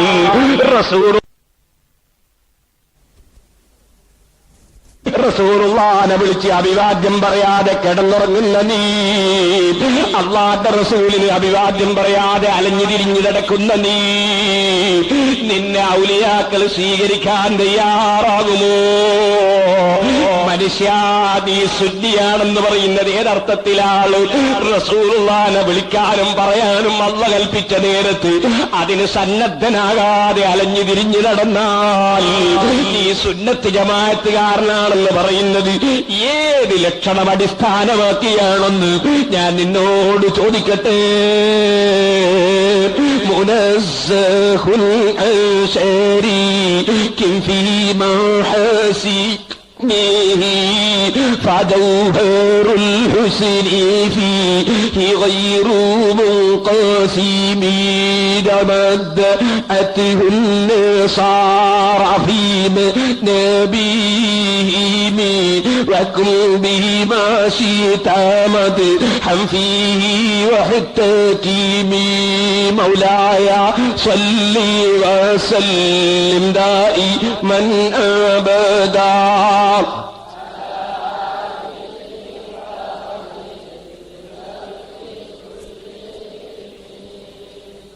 എല്ലാവരിൽ നിന്നും വ്യത്യസ്തനാണ് മുഹമ്മദ് റസൂലുള്ളാഹി. തുല്യനായി മറ്റൊരു നേതാവില്ല. ആ നേതാവിന് ഒരുപാട് പ്രത്യേകതകളുണ്ട്. അതിൽപ്പെട്ട ഒന്നാണ് നിസ്കാരത്തിൽ അല്ലാഹുവിന്റെ റസൂലിനെ നേരിൽ വിളിച്ചാൽ അതുകൊണ്ട് നിസ്കാരം ബാത്തിലാവുകയില്ല. വേറങ്ങൾ ബാപ്പാനെ വിളിച്ചാൽ നിസ്കാരം ബാത്തിലാവും, ഉമ്മാനെ നിസ്കാരത്തെ വിളിച്ചാൽ നിസ്കാരം ബാത്തിലാവും, പള്ളിയിലെ ഉസ്താദിനെ വിളിച്ചാൽ നിസ്കാരം ബാത്തിലാവും, മടവൂര് ശേഖരെ വിളിച്ചാൽ നിസ്കാരം ബാത്തിലാവും, റസൂലുള്ളാഹിനെ വിളിച്ചാൽ നിസ്കാരം ബാത്തിലാവൂല. അല്ലാഹുവിന്റെ റസൂലിന് എല്ലാവരെക്കാളും വലിയ ഒരു പ്രത്യേകത പല വിഷയങ്ങളിലുമുണ്ട്. കൂട്ടത്തിലൊന്നാൾ നിസ്കാരത്തിൽ അല്ലാഹുവിന്റെ റസൂലിനെ നേരിൽ വിളിച്ചാൽ നിസ്കാരം ബാത്തിലാവൂല. എന്നാൽ റസൂലുള്ളാഹിനെ വിളിച്ചുള്ള സലാം, നേരിൽ വിളിച്ചുകൊണ്ടുള്ള സലാം, അസ്സലാമു അലൈക അയ്യുഹൻ നബിയ്യു. റസൂലുള്ളാഹി സ്വല്ലല്ലാഹു അലൈഹി വസല്ലമ തങ്ങളുമായി ബന്ധം വേണമെങ്കിൽ, റസൂലുള്ളാഹി സ്വല്ലല്ലാഹു അലൈഹി വസല്ലമ തങ്ങളെ പ്രിയം വെച്ച മുഴുവൻ മഹാന്മാരുമായി ബന്ധം വേണം, എല്ലാ സജ്ജനങ്ങളുമായും ബന്ധം വേണം. ശാഖാ കമ്മിറ്റിയായിട്ട് തെറ്റിട്ട് ജില്ലാ കമ്മിറ്റി ചെന്നാൽ എഴുത്തിട്ടൂല, ജില്ലാ കമ്മിറ്റിന്റെ സപ്പോർട്ടില്ലാതെ സ്റ്റേറ്റ് കമ്മിറ്റിന്ന് പാസ്സാവൂല. അതുപോലെ സഹോദരന്മാരെ, അല്ലാഹുവിന്റെ റസൂലിന്റെ ഉമ്മത്തുകളിലുള്ള ലോകത്തൊട്ടാകെയുള്ള സർവ്വ ഔലിയാക്കളുമായി ബന്ധമില്ലാതെ ഒരു മനുഷ്യന് റസൂലുള്ളാഹിന്റെ അടുത്ത് അംഗീകാരം കിട്ടുകയില്ല. അതുകൊണ്ട് തന്നെ റസൂലുള്ളാഹിനെ വിളിച്ച് സലാം പറഞ്ഞ ഉടനെ നിസ്കരിക്കുന്ന മനുഷ്യൻ ലോകത്തുള്ള എല്ലാ ഔലിയാക്കൾക്കും അഭിവാദ്യം പറയണം. അതാണ് നിസ്കാരത്തിൽ അസ്സലാമു അലൈനാ വഅലാ ഇബാദില്ലാഹിസ് സാലിഹീൻ. സാലിഹീങ്ങളായ എല്ലാ അടിമകൾക്കും അല്ലാഹുവിന്റെ സലാം വേണമെന്ന് പറയുന്നു. പക്ഷേ അവരെ നേരിൽ വിളിച്ച് പറയുന്നില്ല. കാരണം അപ്പൊ അത് റസൂലുള്ളാഹിനോട് മാത്രമേ പറ്റുള്ളൂ. റസൂലുള്ളാഹിനെ നേരിൽ വിളിച്ച് അഭിവാദ്യം പറഞ്ഞു, മറ്റുള്ള എല്ലാ സാലിഹീങ്ങൾക്കും അഭിവാദ്യം പറഞ്ഞു. അതാണ് നിസ്കാരം. ആ നിസ്കാരം കൈയൊഴിച്ചുകൊണ്ട് കൊണ്ട് ഒരു മനുഷ്യന് സംസ്കരണ രംഗത്തേക്ക് ഉയരാൻ സാധ്യമല്ല. അതാണ് എല്ലാ ശൈഖന്മാരുടെ തരീഖത്തും എല്ലാ മഹാന്മാരുടെ വഴിയും. അതേ ഖുർആനും ഹദീസും പഠിപ്പിച്ച ആശയങ്ങൾ അനുസരിച്ച് ജീവിച്ചുകൊണ്ട് മുൻഗാമികളായ മഹാന്മാര് പഠിപ്പിച്ച ജീവിതം നയിച്ചുകൊണ്ട് തന്നെ. അതാണ് ഗൗസുൽ ആലം മുഹീദ്ദീൻ അബ്ദുൽ ഖാദിർ ജീലാനി തങ്ങൾ പറയുന്നത്, ബിമുതാബഅത്തി ശർഇ യഹ്സുലുൽ ഖൈറു, ശർഇന്റെ നിയമങ്ങൾ പിന്തുടരുന്നത് കൊണ്ട് ഖൈർ കിട്ടും. വബിമുഖാലഫത്തിഹി യഹ്സുലു ശർറു, ശരീഅത്തിന്റെ നിയമങ്ങൾക്ക് വിരുദ്ധമായി പ്രവർത്തിച്ചാൽ നാശം ലഭിക്കും. അതുകൊണ്ട് മോനെ, നീ ശരീഅത്തിന്റെ നിയമം പൂർണ്ണമായി ജീവിതത്തിൽ പകർത്തി കൃത്യമായി നിസ്കരിച്ച് നോമ്പെടുത്ത് സക്കാത്ത് കൊടുത്ത് സൽക്കർമ്മം ചെയ്ത് കുടുംബബന്ധം പുലർത്തി അയൽവക്കാരുമായി നല്ല നിലക്ക് ജീവിച്ച് ഭാര്യാഭർത്തൃബന്ധം നല്ല നിലക്ക് പുലർത്തി മക്കളെ പഠിപ്പിച്ച് അങ്ങനെ തുടങ്ങിയിട്ട് ആവശ്യമായതൊക്കെ ചെയ്തുകൊണ്ട് ജീവിക്കുക. ജീവിതത്തിൽ ഹറാമുകൾ വന്നു പോകുന്നതിൽ നിന്ന് സൂക്ഷ്മത പുലർത്തുക. കറാഹത്ത് ചെയ്യാതെ ജീവിക്കാൻ വേണ്ടി പരിശ്രമിക്കുക. സുന്നത്ത് ജമാഅത്തിൽ വിശ്വസിക്കുന്നവരാൾ, ഔലിയാക്കളെ സ്നേഹിക്കുന്നവരാൾ, അഷ്റഫുൽ ഖൽഖ് സല്ലല്ലാഹു അലൈഹി വസല്ലം തങ്ങളെ സ്നേഹിക്കുന്നവരാൾ, അദ്ദേഹം കൃത്യമായി നിസ്കരിച്ചുകൊണ്ട് ജീവിക്കണം. അല്ലാഹുവിന്റെ ഇബാദത്തുകളിൽ മുഴുകിയിരിക്കണം. മഹാന്മാരായ ആളുകൾ അങ്ങനെയാണ് ജീവിച്ചത്. നിങ്ങൾ നോക്കൂ, ബഹുമാനപ്പെട്ട ഉമർ ഖാദി റഹിമഹുല്ലാഹ് ഈ കേരളത്തിൽ ജീവിച്ചു മരിച്ചുപോയ വലിയൊരു പണ്ഡിതനാണ്. ത്വരീഖത്ത് സ്വീകരിച്ച ആളാണ്. ആരിൽ നിന്ന് ത്വരീഖത്ത് സ്വീകരിച്ചു?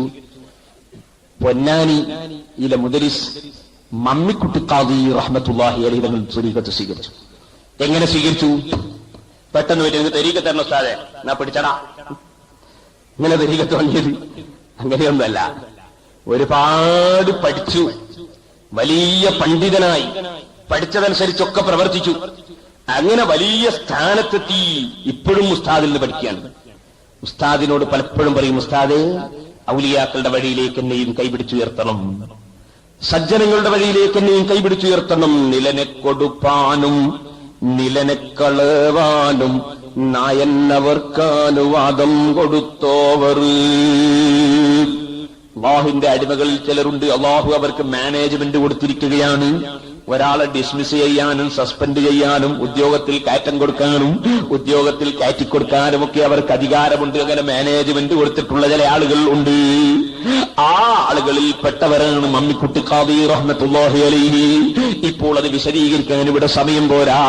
ബഹുമാനപ്പെട്ട ഗൗസുൽ ആലം തങ്ങൾ അൽ ഫത്ഹുർ റബ്ബാനിയിൽ അത് വിശദീകരിച്ചിട്ടുണ്ട്. ഒരടിമ യജമാനനായ റബ്ബിന്റെ കൽപ്പന പൂർണ്ണമായി സ്വീകരിച്ച് ജീവിക്കാൻ തയ്യാറായാൽ, റബ്ബ് കൊടുക്കുന്ന വിഷമങ്ങളിൽ മുഴുവനും ക്ഷമിക്കാൻ തയ്യാറായാൽ, റബ്ബിന്റെ കൽപ്പനകളിൽ മുഴുവനും ക്ഷമിക്കാൻ തയ്യാറായാൽ, അല്ലാഹു കൊടുക്കുന്നതിലൊക്കെ തൃപ്തി രേഖപ്പെടുത്തിയാൽ,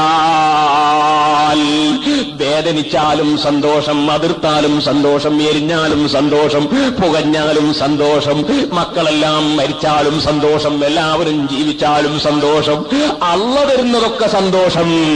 ആ നിലക്ക് പടച്ച റബ്ബ് യജമാനൻ കൊടുക്കുന്നത് മുഴുവനും സന്തോഷത്തോടെ സ്വീകരിച്ചാൽ, പാതിരക്ക് എഴുന്നേറ്റ് തഹജ്ജുദ് നിസ്കരിക്കാൻ സന്തോഷം. അതേ, എല്ലാം സ്വീകരിക്കുകയും സന്തോഷത്തോടെ അംഗീകരിക്കുകയും അല്ലാഹുവിന്റെ തീരുമാനത്തെ പൊരുത്തപ്പെടുകയും ചെയ്തുകൊണ്ടൊരടിമ ജീവിതം നയിച്ചാൽ, ആ അടിമക്ക് അല്ലാഹു കൊടുക്കുന്ന സമ്മാനമാണ് അധികാരം കൊടുക്കാനുള്ള പവറും അധികാരം നീക്കാനുള്ള പവറും.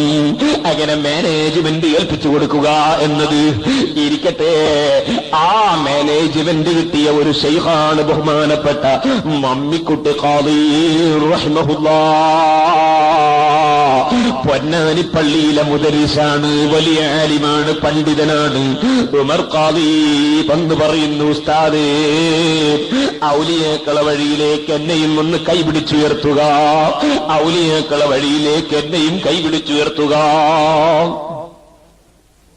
ദിക്ർ പറഞ്ഞു കൊടുത്തില്ല. പലപ്പോഴും ചോദിച്ചിട്ട് ദിക്ർ പറഞ്ഞു കൊടുത്തില്ല. ഉന്നതമായ സ്ഥാനത്തേക്ക് കൈപിടിച്ചുയർത്താൻ അനുമതി നൽകിയില്ല. ആർക്ക്? ഉമർ ഖാദി റഹ്മത്തുള്ളാഹി അലൈഹി തങ്ങൾക്ക്. അവസാനം ഒരു ദിവസം ഉസ്താദ് വീട്ടിലേക്ക് പോകുമ്പോ പിന്നാലെ നടക്കുന്നു. ഉസ്താദ് രാത്രി വീട്ടിലേക്ക് കിടക്കുമ്പോ മുറ്റത്ത് ഉമർ ഖാദി. എന്താ ഉമറെ കാണുന്നത്?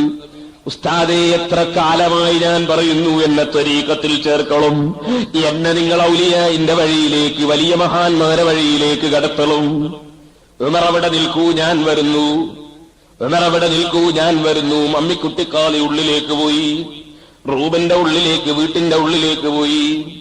അതേ ബഹുമാനപ്പെട്ടവരവിടെ കിടന്നു. പാതിരാ സമയമായപ്പോഴേറ്റ് തഹജ്ജുദ് നിസ്കരിച്ചു.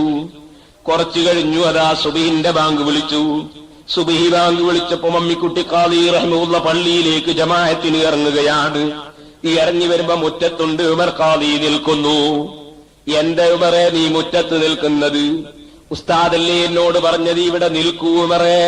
വരുന്നു എന്നല്ലേ പറഞ്ഞത്? നിൽക്കൂ എന്ന് പറഞ്ഞത് കൊണ്ട് ഞാൻ ഇരുന്നിട്ടില്ല ഉസ്താദേ. ഇവിടെ നിൽക്കൂ എന്ന് പറഞ്ഞതുകൊണ്ട് ഞാൻ സ്ഥലം മാറിയിട്ടില്ല ഉസ്താദേ.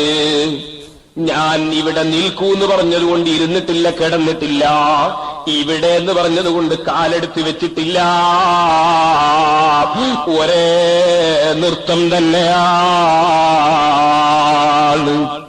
മമ്മിക്കുട്ടി ഖാദി റഹിമഹുള്ള പറയുന്നു, ഉമറേ, നിന്നെ വലിയ പദവിയിലേക്ക് ദിക്റും പറഞ്ഞു തന്നിട്ട് കൈപിടിച്ച് ഉയർത്താൻ പറ്റുമോ? പരിശോധനയിലാണ് ഞാൻ. എന്റെ എല്ലാ പരീക്ഷയിലും നീ വിജയം കൈവരിച്ചുപോയി. അവിടുന്ന് പറഞ്ഞു കൊടുക്കുന്നു ദിക്റ്. എന്തിനാണ് ദിക്റ്? ചില ആളുകൾ ശൈഖിന്റെ അടുത്ത് പോയി ദിക്ർ വാങ്ങി വന്നു, പിന്നെ നോക്കുമ്പോ നിക്കരിക്കുന്നില്ല, പിന്നെ ഉള്ള നോമ്പുമില്ല. ആലിമീങ്ങളെ കുറ്റം പറയാൻ തുടങ്ങി. മൊയ്ലാമാർക്ക് തിരിയൂല എന്നാണ് പറയുന്നത്. ഓ മനുഷ്യ, അല്ല അല്ല, ദിക്ർ എന്തിനാണെന്നറിയാമോ നിനക്ക്? നീ കണ്ടിട്ടില്ലേ, ഭക്ഷണം കഴിക്കുന്ന ആളുകൾക്ക് ആരോഗ്യം കിട്ടാൻ ഭക്ഷണം കഴിക്കുന്നു. ആ ഭക്ഷണം ചിലർക്ക് കഴിക്കാൻ കഴിയുന്നില്ല, ദഹിച്ചു കിട്ടുന്നില്ല. വേണ്ടതുപോലെ മൂത്രമൊഴിഞ്ഞു പോകുന്നില്ല, വേണ്ടതുപോലെ ദഹിച്ചിട്ട് മലം പോകുന്നില്ല. അങ്ങനെ വരുമ്പോഴല്ലേ ഡോക്ടർമാരുടെ സഹായം വേണ്ടി വരുന്നത്. ഡോക്ടർമാർ ഇവന് ദഹനം കിട്ടാൻ വേണ്ടി ഗുളിക കൊടുക്കുന്നു, മരുന്ന് കൊടുക്കുന്നു. ആ മരുന്ന് ഉപയോഗിക്കുമ്പോൾ ദഹനം വർദ്ധിച്ചു, മൂത്രം ശരിക്കൊഴിഞ്ഞു പോകുന്നു, നന്നായി കക്കൂസിലേക്ക് പോകുന്നു, ശോധനയുണ്ടാകുന്നു, ധാരാളം ഭക്ഷണം കഴിക്കാൻ കഴിയുന്നു, പോഷകങ്ങൾ ശരീരം പിടിച്ചെടുക്കുന്നു, ആരോഗ്യമുണ്ടാകുന്നു. ഇതിന്റെ മറുവശം ചിന്തിക്കൂ നീ.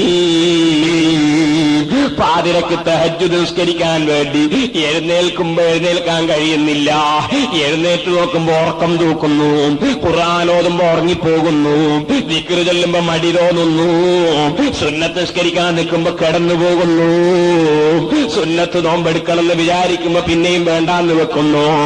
എന്തേ ദഹനം കിട്ടുന്നില്ല? സാലിഹായ അമലുകള്, സൽക്കർമ്മങ്ങൾ കൂടുതൽ കൂടുതൽ ചെയ്ത് ആത്മാവിന് ശക്തി കൂട്ടാനുള്ള ദഹനം കിട്ടുന്നില്ല, കൂടുതൽ സൽക്കർമ്മം ചെയ്യാൻ കഴിയുന്നില്ല. അങ്ങനെ വരുന്ന സമയത്ത് ശൈഖാകുന്ന ഡോക്ടറെ സമീപിച്ചു. ആ ശൈഖ് ഒന്ന് രണ്ട് ദിക്ർ, ഒന്ന് രണ്ട് ടാബ്ലറ്റ്സ് കൊടുത്തു, ഗുളിക കൊടുത്തു, മരുന്ന് കൊടുത്തു. അതാണ് ദിക്ർ. ആ ദിക്ർ ചൊല്ലിയപ്പോൾ തഹജ്ജുദ് നിസ്കരിക്കാൻ എഴുന്നേൽക്കാൻ ഒരു മടിയുമില്ല. എഴുന്നേറ്റ് നിസ്കരിക്കുമ്പോൾ ഉറക്കം തൂക്കുന്നില്ല. നിസ്കരിക്കാൻ നിന്ന് നോക്കുമ്പോ സുബ്ഹിയായി പോന്ന പേടിയാണ്. അല്ലാഹുമായുള്ള സംഭാഷണത്തിൽ നിന്ന് എനിക്ക് മുറിഞ്ഞുകൂടാ. സുബ്ഹിയായി പോകുമോ എന്ന പേടിയാണ്. ഖുർആൻ ഓതുമ്പോ ഇത് നിന്ന് പോകുമോ എന്ന പേടിയാണ്. അല്ലാഹുമായുള്ള സംഭാഷണം നിന്ന് പോകുമോ എന്ന പേടിയാണ്. ആ നിലക്ക് നിസ്കാരത്തിന് രസം വർദ്ധിച്ചുപോയി. അതുപോലെ നോമ്പിന് ഫലം വർദ്ധിച്ചുപോയി, ആവേശം വർദ്ധിച്ചുപോയി. ഗുളിക കഴിച്ചപ്പോൾ ദഹനം വർദ്ധിച്ചിട്ട് ഭക്ഷണം കഴിക്കാൻ കഴിഞ്ഞതുപോലെ ശൈഖ് പറഞ്ഞു കൊടുത്ത ദിക്റങ്ങ് ചൊല്ലിയപ്പോ സൽക്കർമ്മങ്ങൾക്ക് വളരെയേറെ അതാ ആവേശവും ഉന്മേഷവും കിട്ടിപ്പോയി. ഇതിനു വേണ്ടിയാണ് ദിക്ർ പറഞ്ഞു കൊടുക്കുന്നത്. അല്ലാതെ ഒരു മരുന്ന് വെച്ച് നോക്കുമ്പോ പിന്നെ അങ്ങോട്ടൊന്നും കുടിക്കാൻ കഴിയുന്നില്ല, തിന്നാൻ കഴിയുന്നില്ല, ദഹിക്കുന്നില്ല, മൂത്രം തീരെ പോകുന്നില്ല, മലം തീരെ പോകുന്നില്ല, ഗുളിക മാറിപ്പോയി, ഡോക്ടർ തെറ്റിപ്പോയി. ആർക്കാണിത് മനസ്സിലാകാത്തത്? സഹോദരന്മാരെ, സാലിഹീങ്ങൾ ചൊല്ലിക്കൊടുത്ത ദിക്റങ്ങ് ചൊല്ലാൻ തുടങ്ങിയപ്പോൾ അതേ വലിയ ആവേശം തന്നെ. ഉമർ ഖാദി തങ്ങൾ ദിക്റും പറഞ്ഞു കൊടുത്ത ദിക്റും കേട്ട് അതാ മുന്നോട്ട് നീങ്ങി എവിടെ എത്തിയെന്നറിയോ? ഒരേ സമയത്ത് പണ്ഡിതനാണ്, കിതാബ് രചിക്കുന്നുണ്ട്, ഇൽമ് പറയുന്നുണ്ട്, അതേ സമയത്ത് തന്നെ ഇന്ത്യ രാജ്യത്തിന്റെ സ്വാതന്ത്ര്യത്തിന് വേണ്ടി ശബ്ദിക്കുന്നുണ്ട്. ബ്രിട്ടീഷുകാരുടെ മുഖത്ത് നോക്കിയിട്ട് നികുതി തരില്ല ഞാൻ, നിങ്ങളിവിടെ കടന്നു വന്നവരാണ്, ഇന്ത്യ വിട്ടുപോയിക്കോളണം, നികുതി ഞാൻ തരില്ല എന്ന് പറഞ്ഞതുകൊണ്ട് അതേ ചാവക്കാട് കോടതിയിൽ കൊണ്ടുപോയി ഹാജരാക്കി. ഉമർ ഖാദിയെ വിചാരണ ചെയ്യുമ്പോ ജഡ്ജിയായ തൊക്കിടിയുടെ ചോദ്യം, മുസ്ലിയാരെ ഇത് രാജഭരണം നടക്കുന്ന സ്ഥലമാണെന്നറിയില്ല മുസ്ലിയാരെ. ഉമർ ഖാദിക്ക് എന്തു രാജഭരണം? മാതാ തഖൂലു യാ ബഖാൽ, എന്തട വിട്ടി നീ പറയുന്നത്? ഞങ്ങളെ നാട്ടിൽ വന്നിട്ട് ഹുങ്കൾക്കാണോ നീ? ഉമർ ഖാദി ആരെ ഭയപ്പെടാനാണ്? ഒരൊറ്റ തുപ്പ് കൊടുത്തു. ജയിലിലടക്കാൻ വേണ്ടി ഓർഡർ വന്നുപോയി. ആയിരക്കണക്കിന് അനുയായികളുണ്ട് ചാവക്കാട്ട് വന്ന് സമ്മേളിച്ചിരിക്കുന്നു. ഉമർ ഖാദിക്ക് വല്ലതും പറ്റിയാൽ ഉമർ ഖാദി റഹ്മത്തുള്ളാഹി അലൈഹി അവിടെ നിന്ന് വന്ന് ജനങ്ങളോടൊരു പ്രസംഗം, ജനങ്ങളെ ക്ഷുഭിതരാകരുത്, ക്ഷുഭിതരാകരുത്, നിങ്ങൾ ഭീകരപ്രവർത്തനം നടത്തരുത്, നിങ്ങൾ വേണ്ടാത്തത് ചെയ്യരുത്, ഞാൻ ജയിലിലേക്ക് പോവുകയാണ്. അഹ്മദ് ഇബ്നു ഹംബർ റളിയല്ലാഹു അൻഹു ജയിലിൽ കിടന്നിട്ടുണ്ട്. യൂസുഫ് നബി അലൈഹിസ്സലാം ജയിലിൽ കിടന്നിട്ടുണ്ട്. അവരാരും വിമാനം റാഞ്ചാൻ പറഞ്ഞിട്ടില്ല, അവരാരും കുഴപ്പം സൃഷ്ടിക്കാൻ പറഞ്ഞിട്ടില്ല, അവരാരും കുഴപ്പമുണ്ടാക്കാൻ ഓർഡർ ചെയ്തിട്ടില്ല. ഉമർ ഖാദി തങ്ങളും പറയുന്നു, നിങ്ങൾ അച്ചടക്കത്തോടെ പിരിഞ്ഞു പോകൂ അനുയായികളെ. ജയിലിലേക്ക് പോയ ഉമർ ഖാദിക്ക് യാതൊരു പ്രശ്നവുമില്ല. കാരണം ഈ ദുന്യാവല്ലേ, ദുന്യാവെന്ന് പറയുന്നത് ഇവിടെ കാലകാലം താമസിക്കാനുള്ള ഒരു സ്ഥലമല്ലല്ലോ, ഒരു വഴിയാത്ര മാത്രമല്ലേ ഇത്. ഈ യാത്രക്കിടയിൽ സ്വന്തം വീട്ടിൽ കിടന്നാലും ഗവൺമെന്റ് നിർമ്മിച്ച ജയിലിൽ കിടന്നാലും എന്റെ യാത്രക്കിടയിലുള്ള കിടത്തമല്ലേ, യാത്രക്കിടയിലുള്ള താമസമല്ലേ.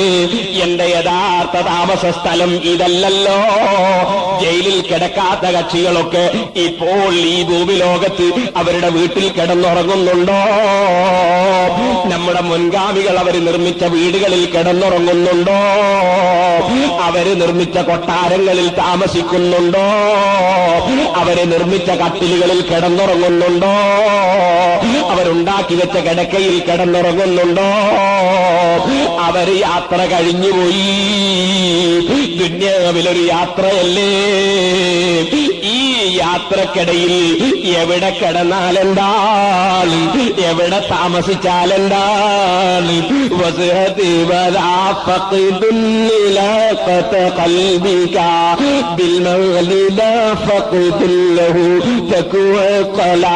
والزهد أحسن منصب بعد التقى وبه ينال مقام أرباب العلا. ദുന്യാവിനോടുള്ള സ്നേഹം കയ്യൊഴിക്കലല്ലേ ഔലിയാഇന്റെ ലക്ഷണം, അതല്ലേ അവരുടെ മനസ്സിന്റെ അവസ്ഥ. ദുന്യാവിന് വേണ്ടി ഔലിയ പട്ടം ചമയലല്ല, ദുന്യാവിന് വേണ്ടി കോമാളിക്കളി കളിക്കലല്ല, ദുന്യാവിനെ കൽബിൽ നിന്ന് വലിച്ചെറിയലല്ലേ. ബഹുമാനപ്പെട്ട ഉമർ ഖാദി റഹിമഹുല്ലാഹ് ജയിലിന്റെ ഉള്ളിലേക്ക് പോകുന്നു. രാത്രി സമയത്ത് ഉറക്കം വരാത്ത പ്രശ്നമില്ല. സാധാരണ പോലെ നിസ്കാരമൊക്കെ കഴിഞ്ഞ് ദിക്റും ഔറാദും കഴിഞ്ഞ് കിടന്നുറങ്ങുന്നു. പക്ഷേ ഔലിയാക്കളുണ്ടോ അങ്ങനെ ഉറങ്ങുന്നു? തതജാഫാ ജുനൂബുഹും അനിൽ മവാജിഇ യദഊന റബ്ബഹും ഖൗഫൻ വതമആ. അല്ലാഹുവിന്റെ റഹ്മത്തിലുള്ള പ്രതീക്ഷയും അല്ലാഹുവിന്റെ അദാബിലുള്ള പേടിയും രണ്ടിന്റെയും മധ്യത്തിലുള്ള മുഅ്മിനീങ്ങൾ, ഔലിയാക്കൾ, ആരിഫീങ്ങളെ മനസ്സ്, ആ മനസ്സ് അവർക്കുള്ളതുകൊണ്ട് തന്നെ പാതിരക്ക് ഞെട്ടി എഴുന്നേറ്റുപോയി. എനിക്ക് റസൂലുള്ളാഹി സ്വല്ലല്ലാഹു അലൈഹി വസല്ലമ തങ്ങളെ നിസ്കരിച്ച തഹജ്ജുദ് നിസ്കരിക്കണ്ടേ. എഴുന്നേറ്റ ഉമർ ഖാദി റഹിമഹുല്ലാഹ്, വെള്ളമില്ലല്ലോ, ഒതുവെടുക്കൽ എങ്ങനെ? ജയിലിന്റെ വാതിലിന് പോയി മുട്ടുകയാണ്. വാതില് മുട്ടുന്നത് കേൾക്കുമ്പോ പോലീസുകാര് സമീപത്ത് വരുത്. ചോദിക്കുന്നു, എന്താണ് മുസ്ലിയാരെ വേണ്ടത്? പോലീസുകാരെ, എന്റെ യജമാനനായ റബ്ബിന് സുജൂദ് ചെയ്യാൻ വേണ്ടി എനിക്ക് ഒതുവെടുക്കാൻ വെള്ളം തരുമോ? ഔലിയാക്കളെ സ്നേഹിക്കുന്ന മുസ്ലിമേ, ഫർള് നിസ്കാരത്തിൽ സുബ്ഹിക്ക് ഒതുവെടുക്കാത്ത നീ ഔലിയാക്കളുമായുള്ള ബന്ധമെന്താണ്? ബഹുമാനപ്പെട്ട ഉമർ ഖാദി റഹിമഹുല്ലാഹ് ജയിലിൽ നിന്ന് ഒതുവെടുക്കാൻ വെള്ളം ചോദിച്ചു വാങ്ങുന്നു. ആ വെള്ളമെടുത്ത് ഒതുവെടുത്ത് നിസ്കരിക്കാൻ നിൽക്കുന്നത് കണ്ടപ്പോ പോലീസുകാര് ജയിലും പൂട്ടിയിട്ട് അതാ ഉമർ ഖാദി തങ്ങൾ നിസ്കരിക്കുന്നത് കണ്ടപ്പോ ജയില് പൂട്ടി താക്കോലും എടുത്ത് പോലീസുകാര് പുറത്തുപോയി കാവല് നിൽക്കുന്നു. നേരം വെളുത്തതിനു ശേഷം ജയില് പോയി തുറന്ന് ഉമർ ഖാദിയുടെ അടുക്കലേക്ക് ഭക്ഷണം കൊടുക്കാനും മറ്റുമായി ജയില് തുറന്നങ്ങ് കയറി ചെന്ന് നോക്കുമ്പോ ഉമർ ഖാദിയെ ജയിലിൽ കാണുന്നില്ല. താക്കോല് പോലീസുകാരെ കയ്യിലുണ്ട്, വാതില് തുറന്നിട്ടില്ല. ഉമർ ഖാദിയെ ജയിലിൽ കാണുന്നില്ല. എവിടെ മുസ്ലിയാര്? എവിടെയും കാണുന്നില്ല. കോഴിക്കോട്ടുകാരൻ CN അഹമ്മദ് മൗലവിയുണ്ട്, കറാമത്തിന് ശരിയായ CN മൗലവി. അദ്ദേഹം കേരളത്തിന്റെ ചരിത്രം പറയുമ്പോ പറയുന്നു, ഈ ബ്രിട്ടീഷുകാർക്കെതിരെ പടപൊരുതി ഉമർ ഖാദി ജയിലിൽ കിടന്നു. ജയിലിൽ നിന്ന് ഉമർ ഖാദി അത്ഭുതകരമായി രക്ഷപ്പെട്ടു. അതിനാ സാറേ കറാമത്ത് എന്ന് പറയുന്നത്. അത്ഭുതകരമായി എന്ന് പറഞ്ഞില്ലേ, അതെന്നെ ഈ കറാമത്ത് എന്ന് പറയുന്നത്. ഉമർ ഖാദി അത്ഭുതകരമായി രക്ഷപ്പെട്ടു. അങ്ങനെ രക്ഷപ്പെടാൻ കഴിയുമോ? കഴിയില്ലേ. ഖുർആൻ എന്ത് പറഞ്ഞു? വമൻ യത്തഖില്ലാഹ യജ്അൽ ലഹു മഖ്റജാ വമൻ യത്തഖില്ലാഹ യജ്അൽ ലഹു മഖ്റജാ. അല്ലാഹുവിനെ തഖ്വ ചെയ്ത് ജീവിച്ച മഹാന്മാർക്ക് ഇറങ്ങി പുറപ്പെട്ടു പോകാനുള്ള വഴി അല്ലാഹു ഉണ്ടാക്കി കൊടുക്കും. കുടുങ്ങി കുടുങ്ങി ഇപ്പ കുടുങ്ങുമെന്ന് പലർക്കും തോന്നും. യജ്അൽ ലഹു മഖ്റജാ. അല്ലാഹു അവർക്ക് പുറപ്പെട്ടു പോകാനുള്ള വഴികൾ അല്ലാഹു ഉണ്ടാക്കി കൊടുക്കും. വയർസുഖുഹു മിൻ ഹൈസു ലാ യഹ്തസിബ്. അറിയാത്ത രൂപത്തിൽ അല്ലാഹു അവർക്ക് നൽകും. അതിൽ ഭക്ഷണവും നൽകും, എന്തും നൽകും. കണ്ടില്ലേ സഹീഹുൽ ബുഖാരിയിൽ വേറെ ഒരു അറസ്റ്റ് ചെയ്യപ്പെട്ട വ്യക്തിയുടെ ചരിത്രം കണ്ടില്ലേ? ഖുബൈബ് റളിയല്ലാഹു അൻഹു അല്ലേ? കൈക്കും കാലിനും അതാ ആമം വെച്ചിട്ടില്ലേ? വഹുവ മുസഖ്ഖലും ബിൽ ഹദീദ്. ആമം വെച്ചിട്ടില്ലേ? അതേ ഹാരിസിന്റെ മക്കള് അറസ്റ്റ് ചെയ്തിട്ട് അതാ കയ്യും കാലും ചങ്ങലക്കിട്ട് കെട്ടിയ ബഹുമാനപ്പെട്ട ഖുബൈബ് റളിയല്ലാഹു അൻഹുവിന് വമാ ബിമക്കത മിൻ സമറ. മക്കയിൽ ഒരു പഴവും കിട്ടാത്ത കാലത്ത് അതാ ഇമാം ബുഖാരി റിപ്പോർട്ട് ചെയ്യുന്നു, ഖുബൈബ് റളിയല്ലാഹു അൻഹുവിന്റെ കയ്യിൽ വലഖദ് വജത്തുഹു യൽകുലു ഖുത്ഫൻ മിൻ ഇനബിൻ. മുന്തിരിങ്ങയുടെ കൊല ഇറങ്ങി വരുന്നു. അതിൽ നിന്ന് ഖുബൈബ് റളിയല്ലാഹു അൻഹു തിന്നുന്നു. റിസ്ഖുൻ റസഖഹുല്ലാഹു ഖുബൈബാ. ഖുബൈബിന് അല്ലാഹു കൊടുത്ത സ്പെഷ്യൽ ഭക്ഷണമായിരുന്നു എന്ന് സഹീഹുൽ ബുഖാരിയിലില്ലേ? കനിയില്ല കാലം കാനിയെ കൊടുത്തോവർ കരിഞ്ഞാമരത്തിന്മേൽ കായാ നീറച്ചോവർ അള്ളാഹുവിന്റെ ഔലിയാഇന് അള്ളാഹു നൽകുന്ന റഹ്മത്ത്, അള്ളാഹു നൽകുന്ന കറാമത്ത്, അള്ളാഹു നൽകുന്ന പവര്. ഖുബൈബ് റളിയല്ലാഹു അൻഹുവിനെ അറസ്റ്റ് ചെയ്തപ്പോൾ ഭക്ഷണം കയ്യിലെത്തുന്നു. ഉമർ ഖാദി തങ്ങളെ ജയിലിലടച്ചപ്പോൾ യജ്അൽ ലഹു മഖ്റജാ, പുറപ്പെട്ടു പോകാനുള്ള വഴി അള്ള കൊടുക്കുന്നു. കോടഞ്ചേരി പള്ളിയിൽ നിന്ന് നിസ്കാരം പൂർത്തീകരിച്ച് നേരം വെളുത്തതിനു ശേഷം ദുഹാ നിസ്കരിച്ചു കഴിഞ്ഞപ്പോ തിരിഞ്ഞു നോക്കുമ്പോൾ ഉമർ ഖാദി പറയുന്നു, ജനങ്ങളെ, പോലീസുകാരി എന്നെ തിരയുന്നുണ്ടാവും, അവരെ പണിയൊക്കെ തെറിച്ചിട്ടുണ്ടാവും, ബുദ്ധിമുട്ടായി പോവും അവര്. നിങ്ങൾ പോയി പറയണം ഞാൻ ഇവിടുന്ന് നിസ്കരിക്കുന്നുണ്ട് എന്ന് പറയണം. ഇൻഷാ അല്ലാഹ് ദുഹാ നിസ്കാരം കഴിഞ്ഞിട്ട് ഞാൻ കലക്ടറെ കാണാൻ വേണ്ടി കോഴിക്കോട്ടേക്ക് പോകുന്നുണ്ട്, അവരോട് വേണമെങ്കിൽ എന്റെ കൂടെ വരാൻ പറഞ്ഞാൽ മതി. മർക്കാദി തങ്ങളുടെ വിവരം പോലീസുകാരറിയിച്ചു. പോലീസുകാർ വന്ന് പള്ളിന്റെ അടുത്ത് മർക്കാദി റഹ്മത്തുള്ളാഹി ഇറങ്ങി മഞ്ചൽ കൊണ്ടുവന്നിട്ടുണ്ട്. മഞ്ചലി എന്ന് പറഞ്ഞാൽ അന്നത്തെ കാലത്ത് വലിയ VIP-കൾ കയറുന്ന വാഹനമാണ് മഞ്ചലി. ഇപ്പോ നമ്മൾ മറ്റീസ് കാർ എന്നൊക്കെ പറയും പോലെ അന്നത്തെ വലിയ VIP-കൾ കയറുന്ന വാഹനമാണ് മഞ്ചലി. അന്നത്തെ ആലിമികളും മഹാന്മാർക്ക് മഞ്ചലിലാ പോവുക. പിന്നെ അന്ന് ഗ്രൂപ്പും ബാക്കൊന്നും ഇല്ലാത്തതുകൊണ്ട് അസൂയില്ലായിരുന്നു എന്ന് മാത്രം. അങ്ങനെ മഞ്ചലിൽ കയറിയിട്ടാണ് ഖുത്ബി മുഹമ്മദ് മുസ്ലിയാർ റളിയല്ലാഹു ബർക്കതുഹു അതുപോലെ വലിയ വലിയ ആലിമീങ്ങളൊക്കെ പോകാറുള്ളത്. ഇത് ഞാൻ എന്റെ ബാപ്പയിൽ നിന്ന് കേട്ടിട്ടുണ്ട്. ഞാൻ അക്കാലത്ത് ജീവിച്ചിട്ടില്ല, മഞ്ചലി ഞാൻ കണ്ടിട്ടുണ്ട്. അങ്ങനെ ഉമർ ഖാദി റഹിമഹുല്ലാ വലിയ ജഡ്ജിമാരും കലക്ടർമാരൊക്കെ പോകുന്ന പോലെ മഞ്ചലിൽ കയറിയിട്ട് പോവാണ്. പോലീസുകാർ പറഞ്ഞു, മുസ്ലിയാരെ ഇറങ്ങണം, മഞ്ചലിൽ നിന്ന് ഇറങ്ങണം. നിങ്ങൾ ജയിലിൽ നിന്ന് കാണാണ്ടായി പോയ പുള്ളിയാ. നിങ്ങളൊക്കെ അന്തസ്സിൽ കലക്ടർ പോകുമ്പോലെ മഞ്ചലിൽ കയറ്റി കൊണ്ടുപോകാൻ പറ്റുമോ? ഇറങ്ങി നടക്കണോ? മർക്കാദി പറഞ്ഞു, അത് സംഗതി നിങ്ങൾക്കാർക്കും വെറുപ്പിടിക്കണ്ട. ഈ പോലീസുകാർ എന്ന് പറഞ്ഞാല് അവർ ഉദ്യോഗസ്ഥന്മാരാണ്, അവർക്ക് കൽപ്പിക്കപ്പെട്ട പോലെ ചെയ്യാതെ നിവൃത്തില്ല. ജനങ്ങളെ നിങ്ങൾക്കാർക്ക് ചൂടാണ്ട പോലീസുകാരോട്. അവർ പറഞ്ഞു നിങ്ങൾക്ക് വെറുപ്പൊന്നും പിടിക്കണ്ട, അത് അവർ ഉദ്യോഗം നിർവഹിക്കുകയാണ്, അവർ ഉത്തരവാദിത്തം നിർവഹിക്കുന്ന ഒരു ശമ്പളം വാങ്ങുന്നവരല്ലേ, അവരോട് നിങ്ങൾക്ക് വെറുപ്പൊന്നും പിടിക്കേണ്ട ആരും ജനങ്ങളോട്. എന്നിട്ട് പോലീസുകാരോട് പറഞ്ഞു, പോലീസുകാരെ നിങ്ങൾ പറഞ്ഞ ന്യായം തന്നെയാണ്, നിങ്ങൾ എന്നെ പിടിച്ചു കൊണ്ടുപോവുകയാണെങ്കിൽ ന്യായമാണ്. പക്ഷെ ഇത് ഞാൻ സ്വന്തം തന്നെ കളക്ടറെ കാണാൻ പോവാണ്, നിങ്ങളില്ലെങ്കിലും ഞാൻ പോവും. ഞാൻ സ്വന്തം പോകുമ്പോൾ എനിക്ക് മഞ്ചലിൽ കയറി പോയിക്കൂടെ? നിങ്ങൾ പിടിച്ചോണ്ടുവാണെങ്കിൽ സംഗതി ശരിയാണ്, ഇങ്ങനെ മഞ്ചലിൽ കയറി കഴിച്ചിട്ട് കൊണ്ടുപോകാൻ പാടില്ല, അല്ലേ? ശരിയാണ്. ആ പോലീസുകാർക്കും തോന്നി അപ്പം ഞാൻ ന്യായം തന്നെയല്ലേ. അങ്ങനെ ഉമർ ഖാദി റഹ്മത്തുള്ളാഹി അലൈഹി മഞ്ചലിൽ കയറിയിട്ട് പോയി കലക്ടറെ അടുത്തേക്ക്. പിന്നീട് ജയിലിൽ കിടന്നിട്ട് മമ്പറത്തങ്ങൾക്ക് കത്തയച്ചു. ഇരിക്കട്ടെ, ഞാൻ ആ വിഷയം പറയലല്ല എന്റെ ലക്ഷ്യം. ഞാൻ പറഞ്ഞു വന്നത് അല്ലാഹുവിന്റെ മഹാന്മാരായ ഉസ്താദുമാരിൽ നിന്നാണ്. ത്വരീഖത്തിന്റെ ദിക്ർ വാങ്ങി, പക്ഷേ ജയിലിൽ നിന്ന് പോലും തഹജ്ജുദ് നിസ്കാരം ഒഴിവാക്കുന്നില്ല. ആ നിലക്കവര് ജീവിച്ചപ്പോൾ അവർക്ക് അല്ലാഹു കൊടുത്ത പവർ എത്രയാണ് സഹോദരന്മാരെ! വലിയ പവർ അല്ലാഹു നൽകി. ഒരു ചെറിയ സംഭവം കൂടി പറഞ്ഞുകൊണ്ട് ഞാൻ നിർത്തുന്നു.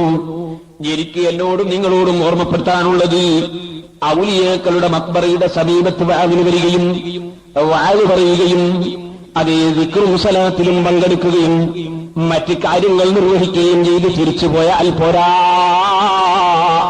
നമ്മുടെ മനസ്സിൽ എപ്പോഴും പടച്ച റബ്ബിനെ പേടി വേണം. ഒരു മനുഷ്യനും ഞാൻ രക്ഷപ്പെട്ടുപോയി എന്ന ചിന്തയിലായിക്കൂടാ, അഹങ്കരിച്ചുകൂടാ, മറ്റൊരാളോട് അസൂയ വെച്ചുകൂടാ. ഒരിക്കലും തന്നെ ഞാൻ വിജയിച്ചു എന്ന് ചിന്തിച്ചുകൂടാ. സർവസമയത്തും തതജാഫാ ജുനൂബുഹും അനിൽ മളാജിഇ യദ്ഊന റബ്ബഹും ഖൗഫൻ വതമആ. മുഅ്മിനായ മനുഷ്യന്റെ ഖൽബ് അല്ല രക്ഷിക്കുമെന്ന പ്രതീക്ഷയിലും അല്ല ശിക്ഷിക്കുമോ എന്ന പേടിയിലും രണ്ടിന്റെയും മധ്യത്തിലാണ് മുഅ്മിനായ മനുഷ്യന്റെ ഖൽബ്. എപ്പോഴും അല്ല എന്നെ ശിക്ഷിച്ചു കളയുമോ എന്ന പേടി വേണം, എപ്പോഴും റബ്ബെന്നെ രക്ഷിക്കുമെന്ന പ്രതീക്ഷയും വേണം. ആ നിലക്ക് റബ്ബുമായി മനുഷ്യന്റെ കൽബ് അടുക്കണം. അങ്ങനെ റബ്ബുമായി കൽബെടുക്കണമെങ്കിൽ കൽബ് ശുദ്ധീകരിക്കണം. ശുദ്ധീകരണം നടക്കണമെങ്കിൽ തൗബ വേണം. ആ തൗബത്ത് ഒന്നാമത്തത് തൗബയാണ്. രണ്ടാമത്തത് ഉള്ളത് കൊണ്ട് തൃപ്തിപ്പെടലാണ്. അതിങ്ങനെ പറഞ്ഞിട്ട് കുറെ കാര്യങ്ങൾ അവിടുത്തെ അതിക്കിയയിലെണ്ണി പറഞ്ഞു.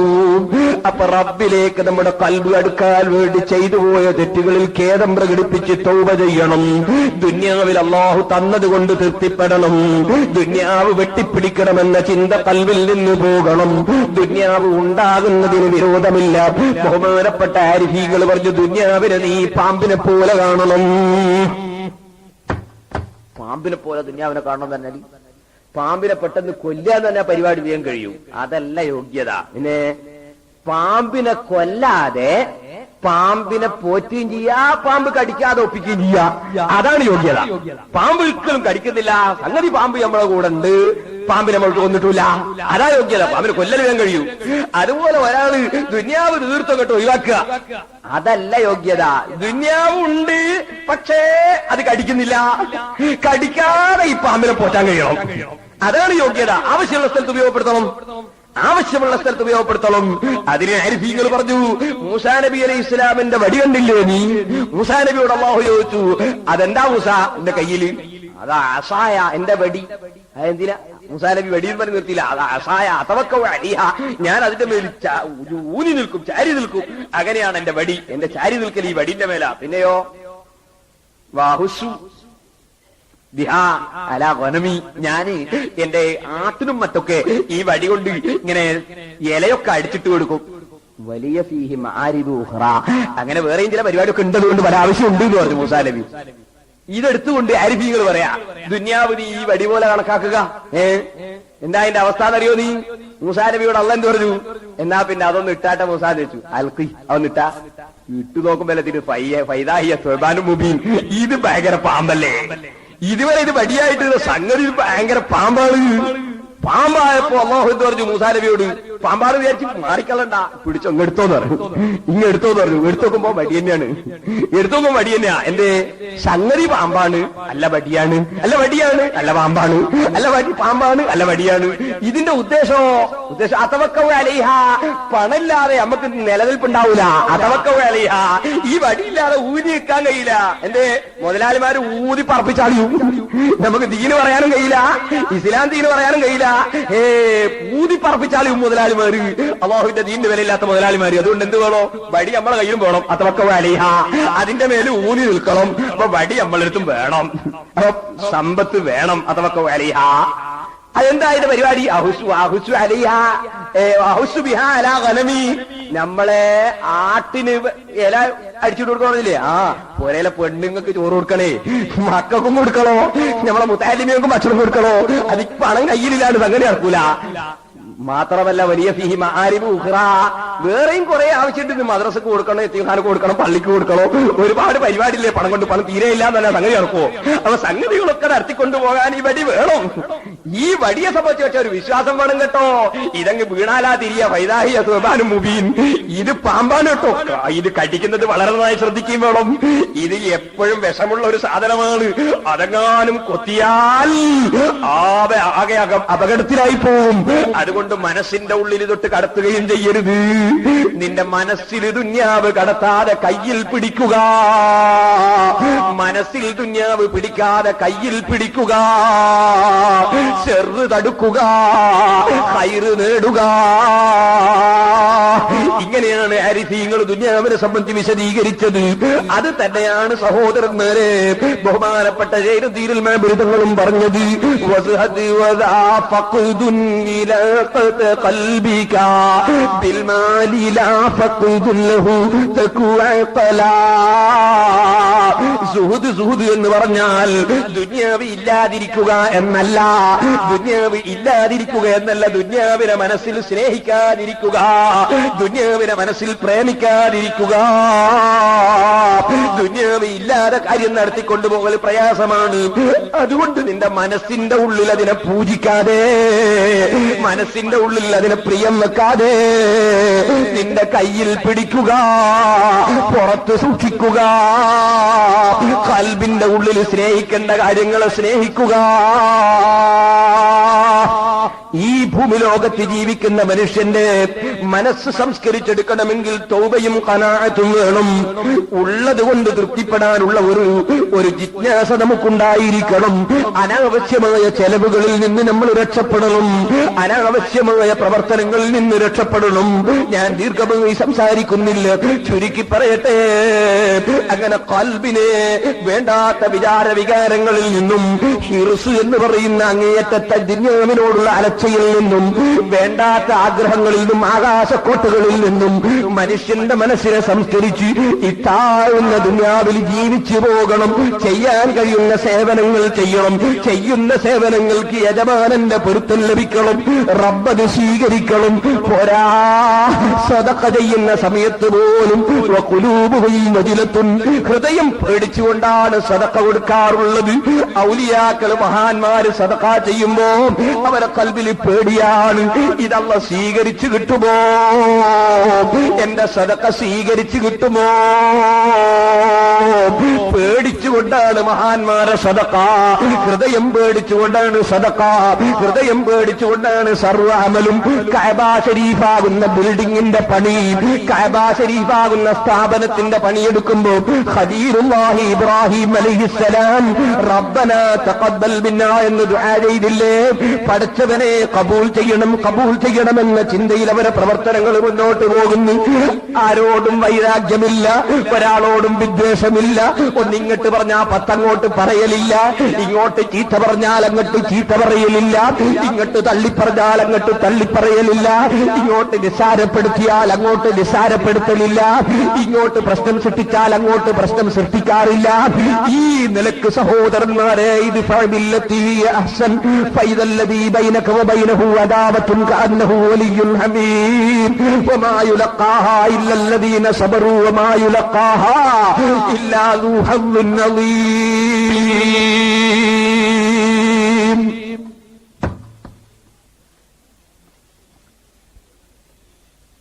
അൻപത് കൊല്ലത്തേക്ക് കുറ്റ്യാടിയിൽ സുന്നിയക്ക് മദ്രസയിലായിരുന്നു, പള്ളിയില്ലേ. ഞാൻ ഓലശെട്ടി കിട്ടി മദ്രസയും പള്ളിയൊക്കെ തുടങ്ങി, നിങ്ങളൊക്കെ സഹായം കൊണ്ട് തുടങ്ങിയിട്ട് ഒരു 5-6 കൊല്ലം കഴിഞ്ഞപ്പോ ഒരു ചങ്ങാതി വന്ന് പ്രസംഗിക്കുന്നു, നമ്മളെ മദ്രസന്റെ കുറ്റം. ആരാ പ്രസംഗിക്കുന്നത്? മുജാഹിദ് ജമാഅത്തൊന്നുമല്ല. അള്ളാഹു അയാൾക്ക് നല്ലത് ചെയ്യാൻ തൗഫീഖ് ചെയ്യട്ടെ.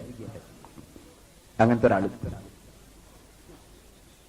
അതും കഴിഞ്ഞ് നോക്കുമ്പോ പള്ളിന്റെ തൊട്ടടുത്ത് വേറൊരു ജുമാ. എന്തിനെന്ന് എനിക്കറിയില്ല. പള്ളിയിൽ ധാരാളം സ്ഥലമുണ്ട്, ഒരാളോട് കയറണ്ടാക്കി തരാറില്ല. പള്ളിക്ക് മതിലും കൂടി ഇതുവരെ കിട്ടിയിട്ടില്ല. എല്ലാവരും കൈക്കോട്ടെ അയച്ചിട്ട് വേറൊരു മദ്രസ തൊട്ട്. എന്നിട്ട് ഞാൻ ഒരു ഉദാഹരണം പറയാണ്. അവിടെ ഒരു ബയല് നമ്മളെ കോമ്പൗണ്ട് ചാടിക്കടന്നിട്ട്, മതിൽ ചാടിക്കടന്നിട്ട് കുറെ ആള് ബയൽ വെക്കാൻ വേണ്ടി ഇരിക്കും. എന്നോട് ഒരാൾ പറഞ്ഞു, നമ്മളെ കോമ്പൗണ്ട് ചാടിക്കടന്നിട്ട് ഒരുപാട് ആൾ ബയൽ വെക്കാൻ കുത്തിരിക്കുന്നുണ്ട്, അതുകൊണ്ട് ബാറ്റ്സ്മാൻ അയച്ചിട്ട് അപ്പൊ തടയണമെന്ന് പറഞ്ഞു. നമ്മളെ കമ്മിറ്റിയായിട്ട് ബന്ധപ്പെട്ട ഒരാളാണ്. ഞാൻ പറഞ്ഞു നമുക്ക് വേണ്ട പോലെ ചെയ്യാറ്. ഞാൻ ബാറ്റ്സ്മാനെ വിളിച്ചിട്ട് പറഞ്ഞു, അപ്പുറത്തെ കക്ഷികൾ ബയൽ പറയുമ്പോ നീ ഒരു കാര്യം ചെയ്യണം, ബയലിന്റെ അരമണിക്കൂർ മുമ്പ് പോയിട്ട് നമ്മളെ കോമ്പൗണ്ട് തുറന്നു വെക്കണം. എല്ലാവരും അവിടെ ഇരുന്നിട്ട് വയല് കേൾക്കട്ടെ. വയലല്ലേ കേൾക്കുക, എല്ലാവരും വയല് കേൾക്കട്ടെ. അവരെ വയല് കഴിഞ്ഞാൽ പോയിട്ട് കോമ്പൗണ്ട് എല്ലാവരും ഇറങ്ങിയതിന് ശേഷം പൂട്ടി കൊടുക്കണം. ബെഞ്ചുമല്ല എല്ലാവരും ഇരുന്നോട്ടെ, ഒരു തകരാറുണ്ടാകണ്ടാറ്. അൽഹംദുലില്ലാ. അതുകൊണ്ട് എനിക്കെന്തോ നഷ്ടം വന്നോ, നമ്മളെ സ്ഥാപനത്തിന് എന്തോ കേട് വന്നോ? വളരെ റാഹത്തായി. അപ്പൊ അവരിങ്ങോട്ട് സഹകരിക്കാൻ തുടങ്ങി. ഞങ്ങൾ ബിൽഡിങ്ങിന്റെ പണിയെടുക്കുമ്പോൾ അവർ പറഞ്ഞു, കിണറ്റിലെ വെള്ളം ഇവിടുന്ന് എടുത്തോളി, ഇങ്ങോട്ട്. അതാണ് നയം. ഇതൊരു ഞാൻ ഉദാഹരണത്തിന് പറഞ്ഞതാ. ഇത്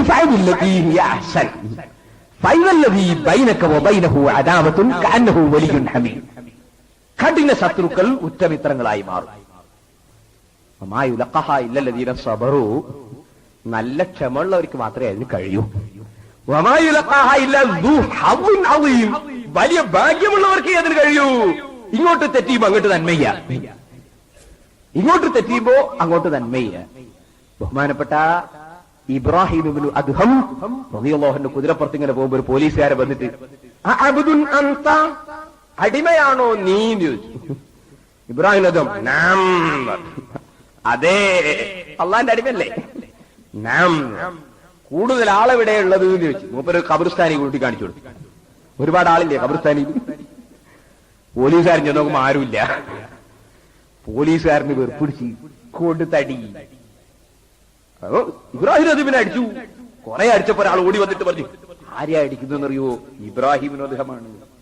പോലീസുകാരൻ കുതിരപ്പുറത്തുനിന്ന് ഇറങ്ങി വന്ന് കാല് പിടിച്ചു മാപ്പ് ചെയ്യണോന്ന് പറയുമ്പോ ഇബ്രാഹിം അതും ബേജാറാണ്ട മോനെ, നീ ഓരോ അടിയും അടിക്കുമ്പോ ഞാൻ അള്ളാഹിനോട് ദ്വാരക്കുന്നുണ്ട്, നിനക്കല്ല സ്വർഗം തരാൻ വേണ്ടി ദ്വാരക്കുന്നുണ്ട്. അതിനാ ദ്വാരത്തത്? നീ അടിച്ച വകയിൽ എനിക്ക് എത്രയാ പ്രതിഫലം അള്ളാഹ് തരുന്നത്, അപ്പൊ കുറച്ച് എനിക്കും കിട്ടട്ടെ എന്ന് വിചാരിച്ചു. നീ അടിച്ചു പോകിൽ ഒരുപാട് പ്രതിഫലം അല്ലാഹു എനിക്ക് തരുമ്പോ കുറച്ച് പ്രതിഫലം നിനക്കും കിട്ടട്ടെ എന്ന് മനസ്സിലാക്കി ഞാൻ അല്ലാഹുവോട് നിനക്ക് ഖൈറിന് വേണ്ടി നേർന്നിട്ടുണ്ട്, ഒരു പേടിയും പേടിക്കണ്ട എന്ന് പറഞ്ഞു ഇബ്രാഹിം അദ്ദേഹം. അതാണ് ആത്മസംസ്കരണം നടന്ന മഹാന്മാർ. വൈരാഗ്യമില്ല, വിദ്വേഷമില്ല, വെറുപ്പില്ല. ഇമാം നവവി റളിയല്ലാഹു തആല അൻഹു തങ്ങള് തൊപ്പി കട്ടവന് പൊരുത്തപ്പെട്ടു കൊടുത്തിട്ട് വിവരം പറയാൻ പിന്നാലെ ഓടിയില്ലേ? സഹോദരന്മാരെ, അവനത് ഹലാലായി കിട്ടാനല്ലേ. പക്ഷേ ദീനിന്റെ ഒരു കാര്യമിങ്ങ് വന്നാൽ അവര് വല്ലാത്ത ഗൗരവക്കാറ് തന്നെ, വല്ലാത്ത ഗൗരവം തന്നെ. കണ്ടില്ലേ ഇമാം നവവി റളിയല്ലാഹു അൻഹുവിന്റെ മുമ്പിൽ രാജാവ് വരുന്നു, വന്നിട്ട് പറയുന്നു ഇവിടെ വഖഫ് ചെയ്യപ്പെട്ട കുറെ കിതാബുകളുണ്ട്, ഇതൊക്കെ ഒന്ന് സ്ഥലം മാറ്റണം, ഇവിടുന്ന് ഇതൊക്കെ ഒന്ന് സ്ഥലം മാറ്റി വേറെ സ്ഥലത്തേക്ക് കൊണ്ടുപോയി അനധികൃതമായി ഇദ്ദേഹത്തിന്റെ ഇഷ്ടത്തിന് മാറ്റിവെക്കണമെന്ന് രാഷ്ട്രത്തലവനായ ഭരണാധികാരി വന്ന് പറയുമ്പോ ഇമാം നവവി മുഴുവൻ കേട്ടിട്ട് പറയുന്നു, എടാ അനുവദിക്കില്ല, ഇവിടെ വഖഫ് ചെയ്യപ്പെട്ട വസ്തു മാറ്റിവെക്കാൻ അനുവദിക്കില്ല. രാജാവിന്റെ മുഖത്ത് നോക്കിയുണ്ടോ ഇതുവരെ ആരെങ്കിലും ഇങ്ങനെ പറഞ്ഞിരിക്കുന്നു? സാധു മുസ്ലിയാരല്ലേ ഇത് പറയുന്നു, ഇമാം നവവി റഹിമഹുള്ളയല്ലേ പറയുന്നത്. രാജാവിന് തോന്നി ഇമാം നവവിയെ ഇപ്പൊ തന്നെ ശരിയാക്കണമെന്ന് തോന്നി. ഇമാം നവവി റഹ്മത്തുള്ളാഹി അലൈഹി തങ്ങളെ പിടിക്കാൻ വേണ്ടി രാജാവ് കാലങ്ങെടുത്തു വെക്കുമ്പോ ഇമാം നവവി തങ്ങളെ സമീപത്ത് നിന്നതാ ഒരു പടുകൂറ്റൻ സിംഹം ഒരൊറ്റ ചാട്ടം ചാടാൻ വേണ്ടി നവവി ഇമാം തങ്ങളെ അടുക്കൽ ഇങ്ങനെ കാത്തു നിൽക്കുന്നു. രാജാവ് സിംഹത്തെ കണ്ടപ്പോൾ ഇറങ്ങി ഒരൊറ്റ ഓട്ടം തന്നെ. ചെന്നിട്ട് പറയുന്നു, മാനേജറെ വിളിച്ചിട്ട്, മദ്രസന്റെ മാനേജറെ വിളിച്ച് പറയുന്നു, ആ മുസ്ലിയാർക്ക് ഇനി ഭക്ഷണം കൊടുക്കരുത്, ചെലവ് മുടക്കണം, ആ മുസ്ലിയാർക്ക് ഇനി ശമ്പളം കൊടുക്കരുത്. അപ്പോഴും മാനേജർ പറയുന്നു, ഏത് മുസ്ലിയാര്? നോക്കുമ്പോ ഇമാം നവവി റഹ്മത്തുള്ളാഹി അലൈഹിയാണ്. മാനേജർ പറയുന്നു, രാജാവേ കാലം കുറേയായി ദർസ് ഇവിടെ നടത്തുന്നുണ്ട്, പക്ഷേ ഇന്ന് വരെ ഒരു നയാകാശ് ശമ്പളം പറ്റിയിട്ടില്ല, ഇന്ന് വരെ നമ്മുടെ സ്ഥാപനത്തിന്റെ ഭക്ഷണം കഴിച്ചിട്ടില്ല. പകല് സമയത്ത് നോമ്പെടുക്കുന്ന പണ്ഡിതനാണ്, രാത്രി ഉറക്കമൊഴിക്കുന്ന പണ്ഡിതനാണ്. ബാപ്പ മഗ്രിബിന്റെ സമയത്ത് കൊണ്ട് കൊടുക്കുന്ന കാരക്ക തിന്ന് നോമ്പ് മുറിക്കും, പാതിരാ സമയത്ത് കാരക്ക കഴിച്ച് ബാപ്പ കൊണ്ട് കൊടുക്കുന്ന കാരക്ക കൊണ്ട് അത്താഴം കഴിക്കും. ആ പണ്ഡിതൻ ഇന്ന് വരെ നമ്മുടെ സ്ഥാപനത്തിലെ ഭക്ഷണം കഴിച്ചിട്ടില്ല, ഒരു നയാകാശ് പ്രതിഫലം വാങ്ങിയിട്ടില്ല. ആ പണ്ഡിതനെ ഞാനൊന്ന് അതാ കൈകാര്യം ചെയ്യാൻ ശ്രമിക്കാൻ ഒരുങ്ങിയപ്പോ മുന്നിൽ കണ്ട സിംഹത്തിന്റെ കാരണം അത് തന്നെയല്ലേ? രാജാവ് ഇമാം നവവി തങ്ങളെ സംബന്ധിച്ച് മനസ്സിലാക്കിപ്പോയി. ആ ഇമാം നവവിയെ പോലുള്ള പണ്ഡിതന്മാരെ തള്ളിപ്പറയുന്ന പുത്തൻവാദികളും അവരുടെ വഴികൾ കൈയൊഴിച്ചു പോകുന്ന കള്ളത്തരീഖത്തുകാരും അവരെ കിതാബുകളിൽ പറഞ്ഞത് തള്ളിപ്പറയുന്ന പുത്തൻവാദികളുമൊക്കെ സമൂഹത്തെ നയിക്കുന്നത് എവിടേക്കാണ് സഹോദരന്മാരെ? അതുകൊണ്ട് ഞാൻ എന്റെ സഹോദരന്മാരോട് ഒറ്റ കാര്യം കൂടി പറഞ്ഞു നിർത്തുന്നു. ഇമാം ഗസാലി റഹിമഹുല്ല അവിടുത്തെ ഇഹ്യാ ഉലൂമുദ്ദീനിൽ ഒരു സ്ഥലത്ത് പറഞ്ഞിട്ടുണ്ട്, ഒരു സ്ഥലത്ത് വലിയ ദിക്ർ ഹൽഖ നടക്കുന്നു. ദിക്ർ ഹൽഖ വലിയ ബഹുമാനമുള്ളതാണ്. ബുഖാരിയിലും മുസ്ലിമിലൊക്കെ എത്രയോ ഹദീസിൽ അതിന്റെ തെളിവുണ്ട്, അതൊക്കെ നിങ്ങൾ എപ്പോഴും കേൾക്കുന്നതാണ്. ദിക്ർ ഹൽഖ നടക്കുമ്പോ ഇബ്ലീസിന് തോന്നി ഇവരൊന്ന് പേപ്പിക്കണം, ഹൽക്കയിൽ പങ്കെടുക്കുന്നവരൊന്ന് പേപ്പിക്കണം. ഇബ്ലീസ് പോയിട്ട് കുറെ അവിടുന്ന് കളിച്ചു. ഒരൊറ്റ കുട്ടി ഹൽക്കയിൽ നിന്ന് പുറത്തു പോയില്ല, ഇബ്ലീസ് തോറ്റുപോയി. അപ്പൊ ഇബ്ലീസിന് തോന്നി ഇവരെ നേരിൽ പേപ്പിക്കാൻ കഴിയൂല, ഇനി എന്താ പണി? ഇബ്ലീസ് നോക്കുമ്പോ അപ്പുറത്തുണ്ട് കുറെ ആൾക്കാർ, കുറെ തമ്മാടികൾ ചീട്ടിളിക്കുകയും വേണ്ടാത്ത ചെയ്യുകയൊക്കെ ചെയ്തു. ഇബ്ലീസ് മെല്ലെ അവിടെ പോയി ഈ തെമ്മാടിത്തം ചെയ്യുന്ന ആളുകളുടെ അടുത്ത് പോയിട്ട് അവരങ്ങനെ അങ്ങോട്ട് ഇങ്ങോട്ട് വാക്കേറ്റുണ്ടാക്കി അവസാനം തല്ലായി. ഈ തെമ്മാടികൾ തമ്മിൽ ജോറം തല്ല് തുടങ്ങിയപ്പോ ദിക്റ് ഹൽക്കയിൽ പങ്കെടുക്കുന്ന ആളുകൾ ശബ്ദം കേട്ടപ്പോ തിരിഞ്ഞു നോക്കുമ്പോ അപ്പുറത്ത് ഭയങ്കര തല്ല് കണ്ടപ്പോ നമ്മൾ ഇനിയിപ്പോ ദിക്റും ചൊല്ലിയിരുന്നാ പറ്റുമോ, അവരെ പോയി സമാധാനിപ്പിക്കണ്ടേന്ന് മനസ്സിലാക്കി ദിക്റ് ഹൽക്കയിൽ പങ്കെടുത്ത ആളൊക്കെ ഓടിപ്പോയിട്ട് അവരെ പിടിച്ചു, തല്ലുണ്ടാക്കുന്ന തെമ്മാടികൾ പിടിച്ചു. ഇബ്ലീസ് പറഞ്ഞു എന്റെ മുറാദ് ഹാസിലായി. മൂപ്പര മുറാദ് എന്താ? ഈ ഹൽക്ക പൊട്ടിക്കലാ. അത് പക്ഷേ ഹാസിലാക്കിയത് ഇവര് മുഖേനയാ. എന്റെ സഹോദരന്മാരെ, ആ ശൈത്താനിന്റെ കെണിവലകളിൽ പെട്ടുപോകരുത്. എന്റെ ഉമ്മമാരോട് ഞാൻ പറയുന്നു, മക്ബറകളിൽ തലമറക്കാതെ, മാറുമറക്കാതെ, ശരീരം മറക്കാതെ നിങ്ങളെ സൗന്ദര്യം കാണാനിരിക്കുകയല്ല ഖബറിൽ കിടക്കുന്ന ഔലിയാക്കൾ. എന്ത് തോന്നിവാസത്തിന് വേണ്ടിയാണ് തലമറക്കാതെ, മാറുമറക്കാതെ, ശരീരം മറക്കാതെ ഔലിയാക്കളെ മക്ബറകളിലേക്ക് ഈ യുവതികളായ സ്ത്രീകൾ കടന്നു വരുന്നത് എന്തിനാണ്?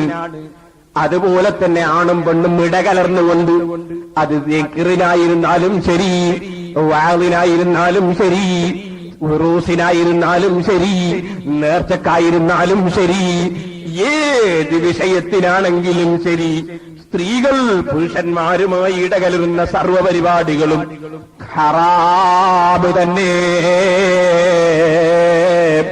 അതുകൊണ്ട് ഉമ്മമാരെ, നിങ്ങളെ വീട്ടിലിരുന്ന് ചൊല്ലാൻ പറ്റുന്ന കാര്യങ്ങൾ വീട്ടിലിരുന്ന് ചൊല്ലുക. ദിക്റ് ചൊല്ലാൻ വേണ്ടി വീട്ടിൽ നിന്ന് പുറത്തു പോകേണ്ടതില്ല. സ്വലാത്ത് ചൊല്ലാൻ വേണ്ടി വീട്ടിൽ നിന്ന് പുറത്തു പോകേണ്ടതില്ല. നിസ്കരിക്കാൻ വേണ്ടി വീട്ടിൽ നിന്ന് പുറത്തു പോകേണ്ടതില്ല. അത്തരത്തിലുള്ള സൽക്കർമ്മങ്ങൾക്ക് വേണ്ടി വീട്ടിൽ നിന്ന് പുറത്തു പോകേണ്ടതില്ല. നിങ്ങൾക്ക് ഇൽമു പഠിപ്പിക്കാൻ വീട്ടിൽ സൗകര്യമില്ലെങ്കിൽ ഇൽമു പഠിക്കാൻ പോകുന്നതിന് വിരോധമില്ല. പക്ഷേ ശരീരം മുഴുക്കെ മറച്ചുകൊണ്ടായിരിക്കണം. അന്യപുരുഷന്മാരുടെ കൂടെയാകരുത്. കാണാനും തൊടാനും പറ്റുന്ന പുരുഷന്മാരെ കൂടെയാകണം. അല്ലെങ്കിൽ കൽക്കുറ്റ സ്ത്രീകളോടുകൂടെ നിർഭയമായ സാഹചര്യത്തിലായിരിക്കണം. അതുപോലെ ഞാൻ നിങ്ങളെ ഉണർത്തുന്നു, അറിയപ്പെട്ട പ്രസിദ്ധമായ ഔലിയാക്കളെ മക്ബറ സിയാറത്ത് സ്ത്രീകൾക്കും സുന്നത്താണെന്ന് പറഞ്ഞ സ്ഥലത്ത് പണ്ഡിതന്മാര് എഴുതി വെച്ചിട്ടുണ്ട്. ഒരു ഹറാമും വന്നു പോകാത്ത നിലക്കാണെങ്കിൽ, അല്ലാതെ ഒരന്യപുരുഷൻ കാണുന്ന വിധത്തിലായാൽ പോലും സിയാറത്തിന് വേണ്ടി സ്ത്രീകൾ പോകേണ്ടതില്ല. സിയാറത്ത് സുന്നത്താണെങ്കിലും അന്യപുരുഷന്മാരുമായി ഇടകലരുന്ന വിധത്തിലും കാണുന്ന വിധത്തിലുമായി സ്ത്രീകൾക്ക് സിയാറത്തും പാടുള്ളതല്ല. പണ്ഡിതന്മാരെ കാര്യങ്ങളൊക്കെ അവരെ കിതാബിൽ എഴുതി വെച്ചിട്ടുണ്ട്. അതുകൊണ്ട് നമ്മൾ സ്വന്തം കാര്യം മറന്നുപോകാതെ, ആഖിറത്തിന്റെ ചിന്ത കൈവടിയാതെ, റബ്ബിന് തഖ്വ ചെയ്ത് ജീവിച്ച് മനസ്സ് സംസ്കരിക്കാൻ വേണ്ടി ശ്രമിക്കുക.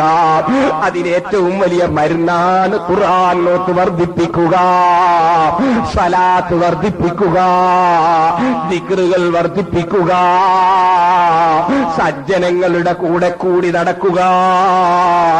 വഖാലിത്തിസ്സുലഹാനിൽ തസലാഹ ബിഹിം ലിഅന്നഹും ഫീ വുജൂഹിൽ അർളി അഖ്മാറു മൗൽകനി ഫീദാ മസാല മുഖ്തലിഫ ബിമാഇൻ ഹിദിൻ ഫസാലത് മിൻഹു അഖ്റാറു. അഴുക്കുചാലിലൂടെ ഒലിച്ചു പോകുന്ന മലിനജലം അതേ ശുദ്ധവെള്ളം ഒലിക്കുന്ന പുഴയിലൂടെ ഒലിക്കാൻ തുടങ്ങിയാൽ മലിനജലം ശുദ്ധജലമായി മാറുന്നത് കണ്ടിട്ടില്ലേ? അതുപോലെ നല്ല മനുഷ്യന്മാരെ കൂടെ നമ്മൾ ജീവിക്കാൻ ഒരുങ്ങുമ്പോ ചീത്തയായ പ്രവർത്തനങ്ങളുള്ള മനുഷ്യരും നന്നായി തീരുന്നു. നല്ലവരുടെ കൂടെ ജീവിക്കാൻ ശ്രമിക്കുക. ചീത്തയായ കൂട്ടുകാരെ വലിച്ചെറിയുക. ചീത്തയിലേക്ക് നമ്മെ ക്ഷണിക്കുന്ന മാസികകൾ വലിച്ചെറിയുക. എന്റെ ഉമ്മമാരെ, സിനിമ നിങ്ങൾക്ക് പരിചയപ്പെടുത്തുന്ന, നിങ്ങളെ സിനിമയിലേക്ക് ക്ഷണിക്കുന്ന, സിനിമക്ക് പ്രചോദനം നൽകുന്ന, സിനിമാ നടന്മാരെ ചിത്രം അടിക്കടി കൊടുത്തിട്ട് സിനിമാ നടന്മാര് പ്രകാശനം നടത്തുന്ന വനിതകൾക്കുള്ള മാസികകളുണ്ടല്ലോ, വലിച്ചെറിയൂ. ഈമാനുള്ള ഉമ്മമാരെ, നല്ലതിനു വേണ്ടി നിങ്ങളെ സമയം ചെലവഴിക്കൂ. പരിശുദ്ധ ഖുർആൻ എടുത്ത് ഓതാൻ ശ്രമിക്കൂ. തസ്ബീഹും ദിക്റും വർദ്ധിപ്പിക്കൂ. സലാത്ത് വർദ്ധിപ്പിക്കൂ. മുഅ്മിനീങ്ങളെ, നിങ്ങളെ ആലിമീങ്ങളെ ഗ്രൂപ്പ് തിരിച്ച് കുറ്റം പറയാതെ നിങ്ങളെ ആലിമീങ്ങളെ ആദരിക്കുന്നവരാകൂ. പ്രായമുള്ളവരെ ബഹുമാനിക്കുന്നവരാകൂ. കുട്ടികളോട് കാരുണ്യം കാണിക്കുന്നവരാകൂ. അല്ലാഹുവിന്റെ റസൂലിന്റെ കുടുംബക്കാർ അവര് നമ്മുടെ പാർട്ടിയിൽ പെട്ടാലും പെട്ടില്ലെങ്കിലും തങ്ങന്മാരെ ആദരിക്കൂ. മുതഅല്ലിമീങ്ങളെ സ്നേഹിക്കൂ.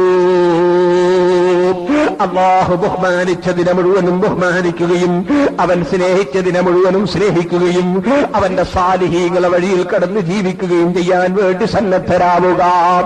ആദലക്കുള്ള ജീവിത രംഗത്ത് മുന്നോട്ട് പോയാൽ പടച്ച റബ്ബ് ആഖിറത്തിൽ വലിയ കറാമത്ത് വെച്ചിട്ടുണ്ട്.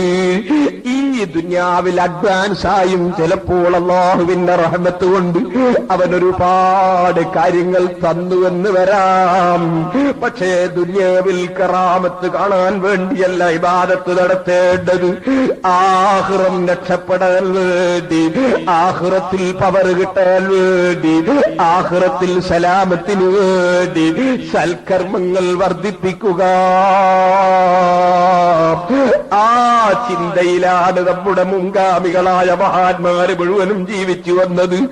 ഉമർ ഇബ്നുൽ ഖത്താബ്, ഉമർ ഖാദിയെ സംബന്ധിച്ച് ഞാൻ പറഞ്ഞു, അതിനേക്കാളൊക്കെ ഏറ്റവും വലിയ മേലെയുള്ള ആള് ഉമർ ഇബ്നുൽ ഖത്താബ് തങ്ങളല്ലേ. ഒരൊറ്റ സുബഹിന്റെ ജമാഅത്ത് കൈയൊഴിക്കാതെ ഭരണാധികാരിയാണെങ്കിലും പള്ളിയിലെത്തുന്നുണ്ടല്ലോ. ഇന്ന് പള്ളി കമ്മിറ്റിയുടെ പ്രസിഡന്റുമാരെത്ര, നോട്ടീസിൽ പ്രസിഡന്റ് എന്ന് പേരച്ചടിക്കാറുള്ള പ്രസിഡന്റ്, അതേ നമ്മുടെ പേപ്പറുകളിൽ പേര് വരാനുള്ള പ്രസിഡന്റ്, അധ്യക്ഷം വഹിച്ചത് മൂപ്പരാളെന്ന് പത്രത്തിൽ കണ്ടില്ലെങ്കിൽ അടുത്ത യോഗത്തിൽ രാജിവെക്കുന്ന പ്രസിഡന്റ്. ഓ, സെക്രട്ടറിയുടെ ബഹുമാനം നന്ദി പറയുമ്പോ വിട്ടുപോയാൽ അടുത്ത യോഗത്തിൽ സമർപ്പിക്കുന്ന ഹർജി സമർപ്പിക്കുന്ന സെക്രട്ടറി, അതല്ലേ ഇന്നത്തെ ദീനീ പ്രവർത്തനത്തിന്റെ ശൈലി. എന്തിനധികം പറയണം, വഅലിൽ വന്ന മുസ്ലിയാർക്ക് നന്ദി പറയുമ്പോ ഒരുപാട് യാതനകൾ സഹിച്ചു എന്ന് പറയാൻ വിട്ടുപോയാൽ അടുത്ത കൊല്ലം ഡയറിയിൽ സമയം കാണുകയില്ല. ആ നിലക്ക് സർവ്വരംഗത്തും സർവകക്ഷികളും മതപ്പതിച്ചു പോയൊരു കാലമല്ലേ എന്റെ സഹോദരന്മാരെ. ഉമർ ഇബ്നുൽ ഖത്താബ് രാജ്യത്തിന്റെ ഭരണാധികാരിയാണ്. ഒരൊറ്റ ജമാഅത്ത് സുബ്ഹിന്റെത് കൈയൊഴിച്ചില്ല. ഒരു ദിവസം തഹജ്ജുദ് കൈയൊഴിച്ചില്ല. പാതിരാ സമയത്ത് പാവപ്പെട്ടവരുണ്ടോ എന്റെ നാട്ടിലെന്ന് പരിശോധിക്കാനുള്ള കറക്കത്തിൽ പാവപ്പെട്ട ചെറ്റപ്പുരയിൽ നിന്ന് കരയുന്ന കുട്ടികൾ ശ്രദ്ധയിൽപ്പെട്ടപ്പോ ആ കുട്ടികൾക്ക് കഴിക്കാനുള്ള ഭക്ഷണത്തിന്റെ പൊടികൾ യവം അല്ലെങ്കിൽ മൈദപ്പൊടി അല്ലെങ്കിൽ ഗോതമ്പ് പൊടി അത് ചാക്കിലാക്കി നിറച്ചിട്ട് തലയിലേറ്റിയിട്ട് പാതിരാ സമയത്ത് ആ പാവപ്പെട്ട കുട്ടികളുടെ ചെറ്റപ്പുറയിലേക്ക് കൊണ്ടുപോയി അത് ഇറക്കി വെച്ചിട്ട് കല്ല് വെച്ച് അതാ അടുപ്പ് കൂട്ടിയിട്ട് തീയൂതി കത്തിച്ച് ചെറിയ മക്കൾക്ക് പത്തിരിയിട്ട് കൊടുക്കുന്നു. തീ ഇങ്ങനെ ഊതുന്ന സമയത്ത് ഭരണാധികാരിയാണ്, സ്വർഗത്തിലാണെന്ന് റസൂലുള്ളാഹി സ്വല്ലല്ലാഹു അലൈഹി വസല്ലമ ഉറപ്പിച്ചു പറഞ്ഞ ആളാണ്. വലിയ മഹാനും പണ്ഡിതനും വലിയുമായി നൂറുകണക്കിന് കറാമത്തുകൾ പ്രകടമായ വ്യക്തിയുമാണ്. ആ ഉമർ ഇബ്നുൽ ഖത്താബ് തീയൂതി കത്തിക്കുമ്പോൾ വഖത്ത് ഖല്ലലാ ഫീ അഫ്നാഇ ലിഹിയതിഹി ബിൽഹദ്ദുഖാദു അഫു ഗാബാ ഫീഹാ. ഉമർ ഇബ്നുൽ ഖത്താബ് തങ്ങളുടെ നീണ്ട താടിയുടെ ഉള്ളിലൂടെ പുക പൊങ്ങുന്നു. സാധുക്കളെ ഖിദ്മത്തിലാണ് ഉമർ ഇബ്നുൽ ഖത്താബ്. അനാഥ കുട്ടികളുടെ അഗതികളായ മക്കൾക്ക് പത്തിരി ചുട്ടുകൊടുക്കുന്ന സമയത്ത് തീയൂതി കത്തിക്കുകയാണ് ഉമർ ഇബ്നുൽ ഖത്താബ്. യസ്തഖ്ബീലുൻ നാറ ഖൗഫൻ നാരി ഫീ വദി والعين من خشية سالت باقيها. ആ തുല്യതയില്ലാത്ത സേവനം സാധുക്കൾക്ക് ചെയ്യുന്ന സമയത്ത് ഉമർ ഇബ്നുൽ ഖത്താബ് തങ്ങൾ കണ്ണിൽ നിന്ന് വെള്ളമൊലിപ്പിച്ച് കരയുന്നു. കരയുന്ന സമയത്ത് എന്തിനു കരയുന്നു? റബ്ബിന്റെ നരകമാകുന്ന അഗ്നിയെ പേടിച്ചതിന്റെ പേരിൽ ആഖിറത്തിൽ ഉമർ നരകത്തിന്റെ സമീപത്തെത്തുമോ അതിന്റെ മേലെ കൂടി കടന്നു പോകുന്ന ഉമർ പെട്ടെന്ന് അങ്ങ് കടന്നു പോകുമോ? ആ കാര്യം ചിന്തിച്ച് ഉമർ ഇബ്നുൽ ഖത്താബ് തങ്ങൾ ഈ മഹത്തായ സേവനം പാതിരക്ക് ചെയ്യുമ്പോഴും കണ്ണിൽ നിന്ന് വെള്ളമൊലിപ്പിച്ച് കരഞ്ഞുകൊണ്ടിരിക്കുന്നു. ഞാൻ തരീഖത്ത് കൂടി പോയി, ഞാൻ ശൈഖിന്റെ കൈപിടിച്ചു പോയി, ഞാൻ സംഘടനയുടെ സെക്രട്ടറിയായി പോയി, ഞാൻ മഹല്ലിന്റെ പ്രസിഡന്റായി പോയി. ഇനി ഞാൻ എന്തിന് പേടിക്കണമെന്ന് ചിന്തിക്കുന്ന കൽബല്ലേ എനിക്കും നിങ്ങൾക്കുമുള്ളത്. കൽബ് റബ്ബിലേക്ക് അടുപ്പിച്ച് ഭയപ്പെട്ട് തൗബ ചെയ്ത് അള്ളാഹുവിലേക്ക് അടുക്കുക സഹോദരന്മാരെ. റബ്ബ് സുബ്ഹാനഹു വ തആല അവൻ പൊരുത്തപ്പെട്ട സ്വാലിഹീങ്ങളെ ബറക്കത്തുകൊണ്ട് സാധുക്കളായ നമ്മെ അവരുടെ ചെരുപ്പെടുക്കാനുള്ള യോഗ്യതയെങ്കിലും കൈവരിക്കുന്നവരിൽ ഉൾപ്പെടുത്തി തരട്ടെ. ഞാൻ എന്റെ പ്രസംഗം നിർത്തുന്നു. എന്റെ മുഅ്മിനീങ്ങൾ എഴുന്നേറ്റ് നിൽക്കണം. നമുക്ക് അല്ലാഹുവിന്റെ റസൂലിന്റെ പേരിൽ സ്വലാത്തിൽ ദുആ ചെയ്യണം. അല്ലാഹു നമ്മുടെ ഈ മജ്ലിസ് അവൻ പൊരുത്തപ്പെട്ട ദുആക്ക് ഇജാബത്തുള്ള മജ്ലിസായി നമ്മിൽ നിന്ന് ഖബൂൽ ചെയ്യട്ടെ.